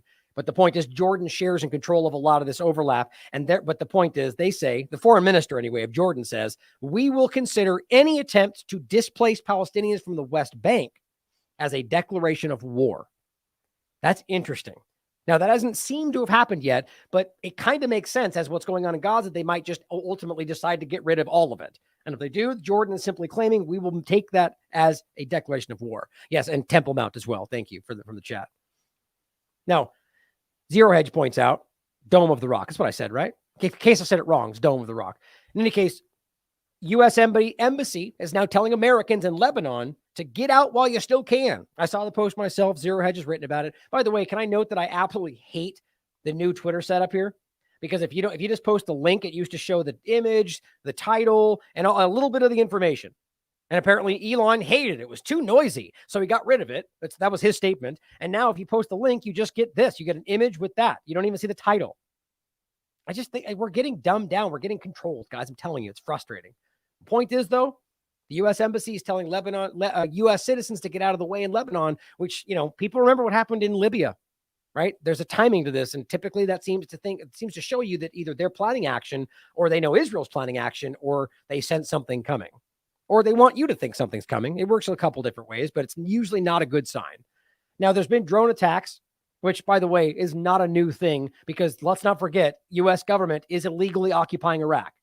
So the Iraqi military and the Iraqi civilians and the Iraqi government and, yes, also the PMU and the different groups there that are aligned with Iran but are not controlled by Iran don't want them there. It's not that hard to wrap your mind around because they kill them all the time. The PMU, suddenly blanking on the term, mobilization units, the PMU, the point is that these are groups that have actively been targeted by the U.S. government for any number of reasons simply because they claim Iran was responsible for something else elsewhere, which is usually not even the case in any sense. So my point is now, because of what's going on, I've seen reports claiming that the PMU is stating they did this because of Gaza. I wasn't able to confirm that, but I do believe that's likely. But here's what this says. A military base in southern Syria where U.S. troops have maintained a presence, which is an illegal occupation. Let's not submit. Of course, they're unable to say that because they're not cowards, I guess, to train forces as a part of a broad campaign against the Islamic State. Oh, you mean the Islamic State that Trump will 100% defeated? Guys, I just spoke to somebody who still thinks that's the reality. Oh, Trump defeated them. You realize that Trump said that multiple times, and then in his own administration, there was an incident where he had to fight them again. But Trump defeated them. right? Oh, well, let's not forget that they're also created, funded, armed, and moved and supported by the U.S. government. But, fake news, right? Ben Swan documentary, Al-Qaeda documentary, James Corbett, it's undeniable. So, one, you're illegally occupying Iraq. Excuse me, in this case, we're talking about Syria, but the point was, the reason I said Iraq, first of all, was because the PMU is Iraq, Syria. So don't let me confuse you. But the Syrian bombing we're talking about, the drone strike, the point is, we're talking about the Rukban area, the Al-Tanf base, that you're talking about the fact, first of all, that you're illegally occupying Syria, and that you're training forces there under the guise of fighting the Islamic State, even though you never truly did, mostly Russia and Iran, which is easily proven. So you're training forces for what? Clearly not any good thing. In another foreign country while you steal wheat and oil and everything else you think you need. That was attacked by drones. So now that you have all the full information, are we going to pretend like this was some kind of atrocity? You have an occupying force, which means the location has the right to armed rebellion, just like with Gaza or anywhere else. The bottom line is you're the occupier, and you are the one stealing from the people that can't feed themselves. And then you're going to frame this as an attack because everyone's out to kill the Israelis. That's kind of how this is being framed around the world. One drone was shot down, but another caused minor injuries. What about the possibility this didn't happen? What about the possibility that this was a CIA drone or a Mossad drone? I'm not saying that's the case, but I just find it fascinating how we never allow that to be part of the conversation because it's very real. False flags, lying that events even happened to justify action. But it goes on to say, well, one drone was shot down, but another caused injuries, said one of the officials, who of course spoke on a condition of anonymity, which is 99% of all the information we get from corporate media, to discuss the matter before an official announcement could be made. Now, Robert cites anonymous people from Gaza and different places every now and again. The point is, it's not the entire hinging point of his entire article. He's using information to prove to you something and then using that as a supplementary point. What you see in corporate media is anonymous guy says, and the entire story is about that. What is that? A CIA guy? Does he even exist? The point is, we don't know. And usually it ends up resting on that one claim. But it says the attacks follow similar drone strikes over the past few days against the U.S. coalition bases in Iraq. That's why my point got confused. Amid simmering anger in the region after an explosion at the Gaza hospital. Oh, okay. So they murder people in a Gaza hospital, which you refuse to admit in this, who actually fired it. And you're just going to try to conflate that with everything. It certainly, I think, is related. But the idea is it's not just this. You are illegally occupying the territory and destroying both these countries. But it says the Al-Tanf garrison in southeastern Syria is located in the sensitive juncture. So that's where it got attacked. So that adds a whole other layer to this, guys, because let's not forget, this was written by Whitney, but back when she was Mint Press News, Syria's Rukban, Al-Tanf, that's the Rukban refugee camp, little more than a U.S.-controlled concentration camp, and the Pentagon won't let refugees leave. The people were being raped, stolen from, they didn't care. On top of that, Al-Tanf is basically a training ground for the extremists there, which we've proven 100 times over. So they're drone bombing that area. Not only do they have a legal standing to do so, not only are they the ones being oppressed and occupied, but you're talking about a place where they're training the very people that they're going to use to attack them, the area. And I just think it's ridiculous that it gets framed as anything other than what it should be, which is people responding to an occupying force. But of course, this is how the uninitiated, the uninformed will frame this. The U.S. military has intercepted 2 drone attacks on bases in Iraq, in U.S. troops in Iraq and in Syria as well. The Iraqi militia, PMU, which is backed by Iran, not true. They're ideologically supported, and they do support each other. It is not simply Iran, which now you could use back 2 different ways. What they are framing here from the U.S. narrative is that they are simply they're carrying out Iran's directive. It's not, it's certainly possible, but it's not just simply the static reality. Has taken credit for the attack.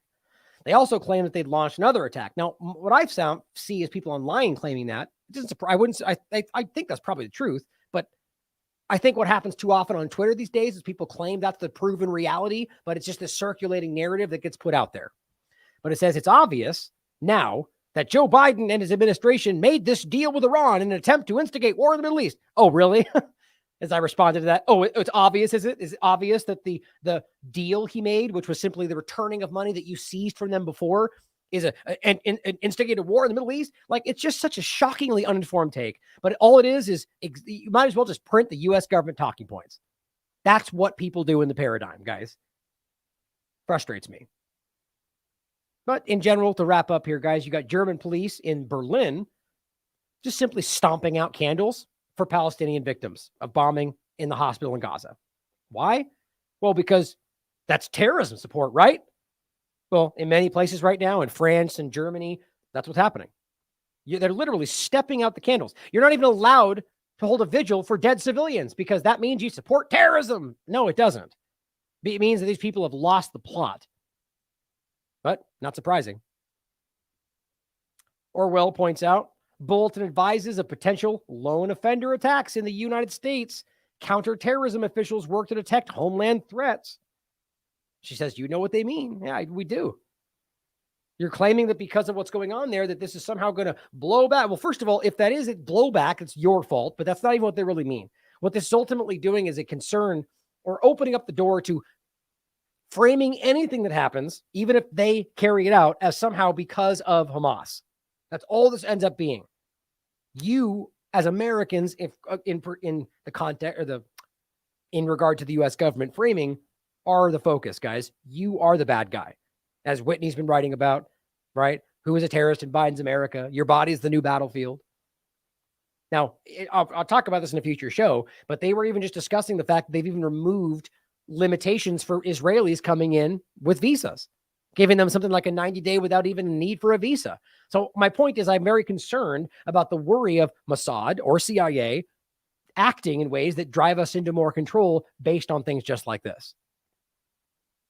Now, Iran, specifically their foreign minister, is calling for an immediate and complete embargo on the Zionist regime by Islamic countries, including oil embargo and expelling their ambassadors. Now, what's interesting is this is exactly what the U.S. government does every 30 seconds around the world. Sanctions and remove. It's all political moves, right? So this is a completely legitimate political act to embargo, this is not sieging, right? Like they're doing to Gaza and stopping. This is just you claiming we are not going to allow you to get what we would sell you. Now, you could argue he would mean trying to stop anybody else from doing so. Maybe that's what he means.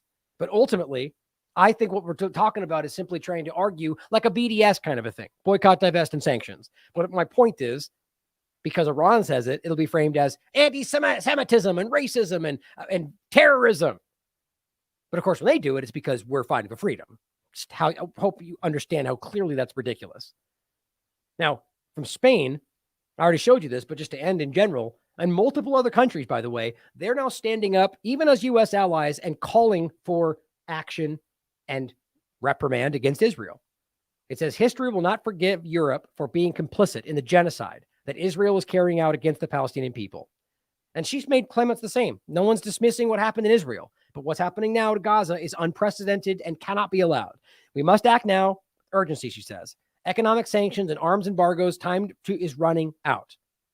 And finally, Sarah says we need more of this. Spain's Minister of Social Rights, Lone Balera, calls on the Spanish government to cut ties with Israel and impose sanctions in response to the ongoing genocide of the Gazan people. She recently called for Netanyahu to be brought in front of the International Criminal Court.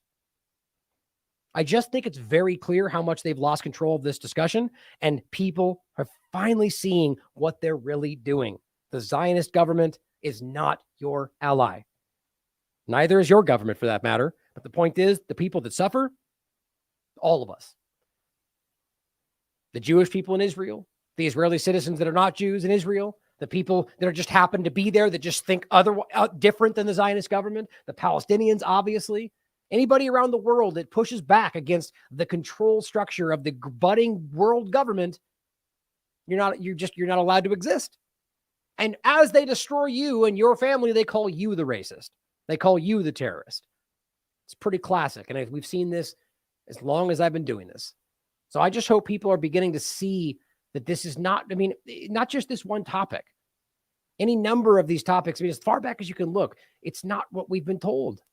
We're always being lied to, guys, about every single thing. I'm even noticing, for a long time, but more so today than ever, I see them lying about things that don't even seem necessary. Almost just like it's such a habit. It's just such a routine policy to make sure that, oh, well, maybe that data point will be important later. So let's just lie about it now anyway, because that's what dishonest people do. These are not people acting with your interest in mind. Your government, the politicians, people like Lindsey Graham or Nancy Pelosi or anybody, they do not care about your interest. They care about using your interest to achieve their ends. We need to care about ourselves, self-responsibility, self-determination for everybody, everywhere. And I mean that. Not just one side of the conversation. And if you dare to call the other side, call for it for the other side, well, then you're a terrorist. No, all of them. And anybody acting like certain people shouldn't get certain things, recognize what they're showing you, that they're the real enemy of the people. So thank you for tuning in today, guys. If you want to support this platform, as always, use a lot of ways you can do so. We have our donation platform on the website itself where you can sign up. And what I keep telling people, that if you really want to support us and get others to do the same, sign up for $1 a month on a recurring donation. Never look at it again. I doubt anybody out there is going to worry about $1 a month. And the point is that ultimately that will go a long way for us. And if we get a few more thousand people doing that, we can hire more people. A few more thousand after that, get another location. Grow and grow and grow is the point. And as I told you, we're bringing on Carrie Wedler. And I've got a couple of the people that I'm in talks with. I'm trying to make happen, but we need the support to grow. And we're, as I said, we're going to grow. We're going to keep doing this either way. But I know you guys want the same thing. We want to get to a point to where we don't have to worry about YouTube and different platforms, that we can build our own. And I mean that much more than just even streaming, right? This is why I work with people like Derek Bros. It's why I work with people like Whitney Webb, and for Derek's point, talking about the greater reset, right? Building things for the future that are different than the path they're laying out for us, not just the news and the journalism and the activism, even growing into something that we can defend and work for and better our future. I know we all want that. Even people pretending they're fighting for this. Everybody truly wants that at some level. It's time to be honest about it and be honest about what's actually happening in front of us and fight for the people that don't have a voice. Thank you for being here, guys. I love you all. As always, question everything. Come to your own conclusions. Stay vigilant.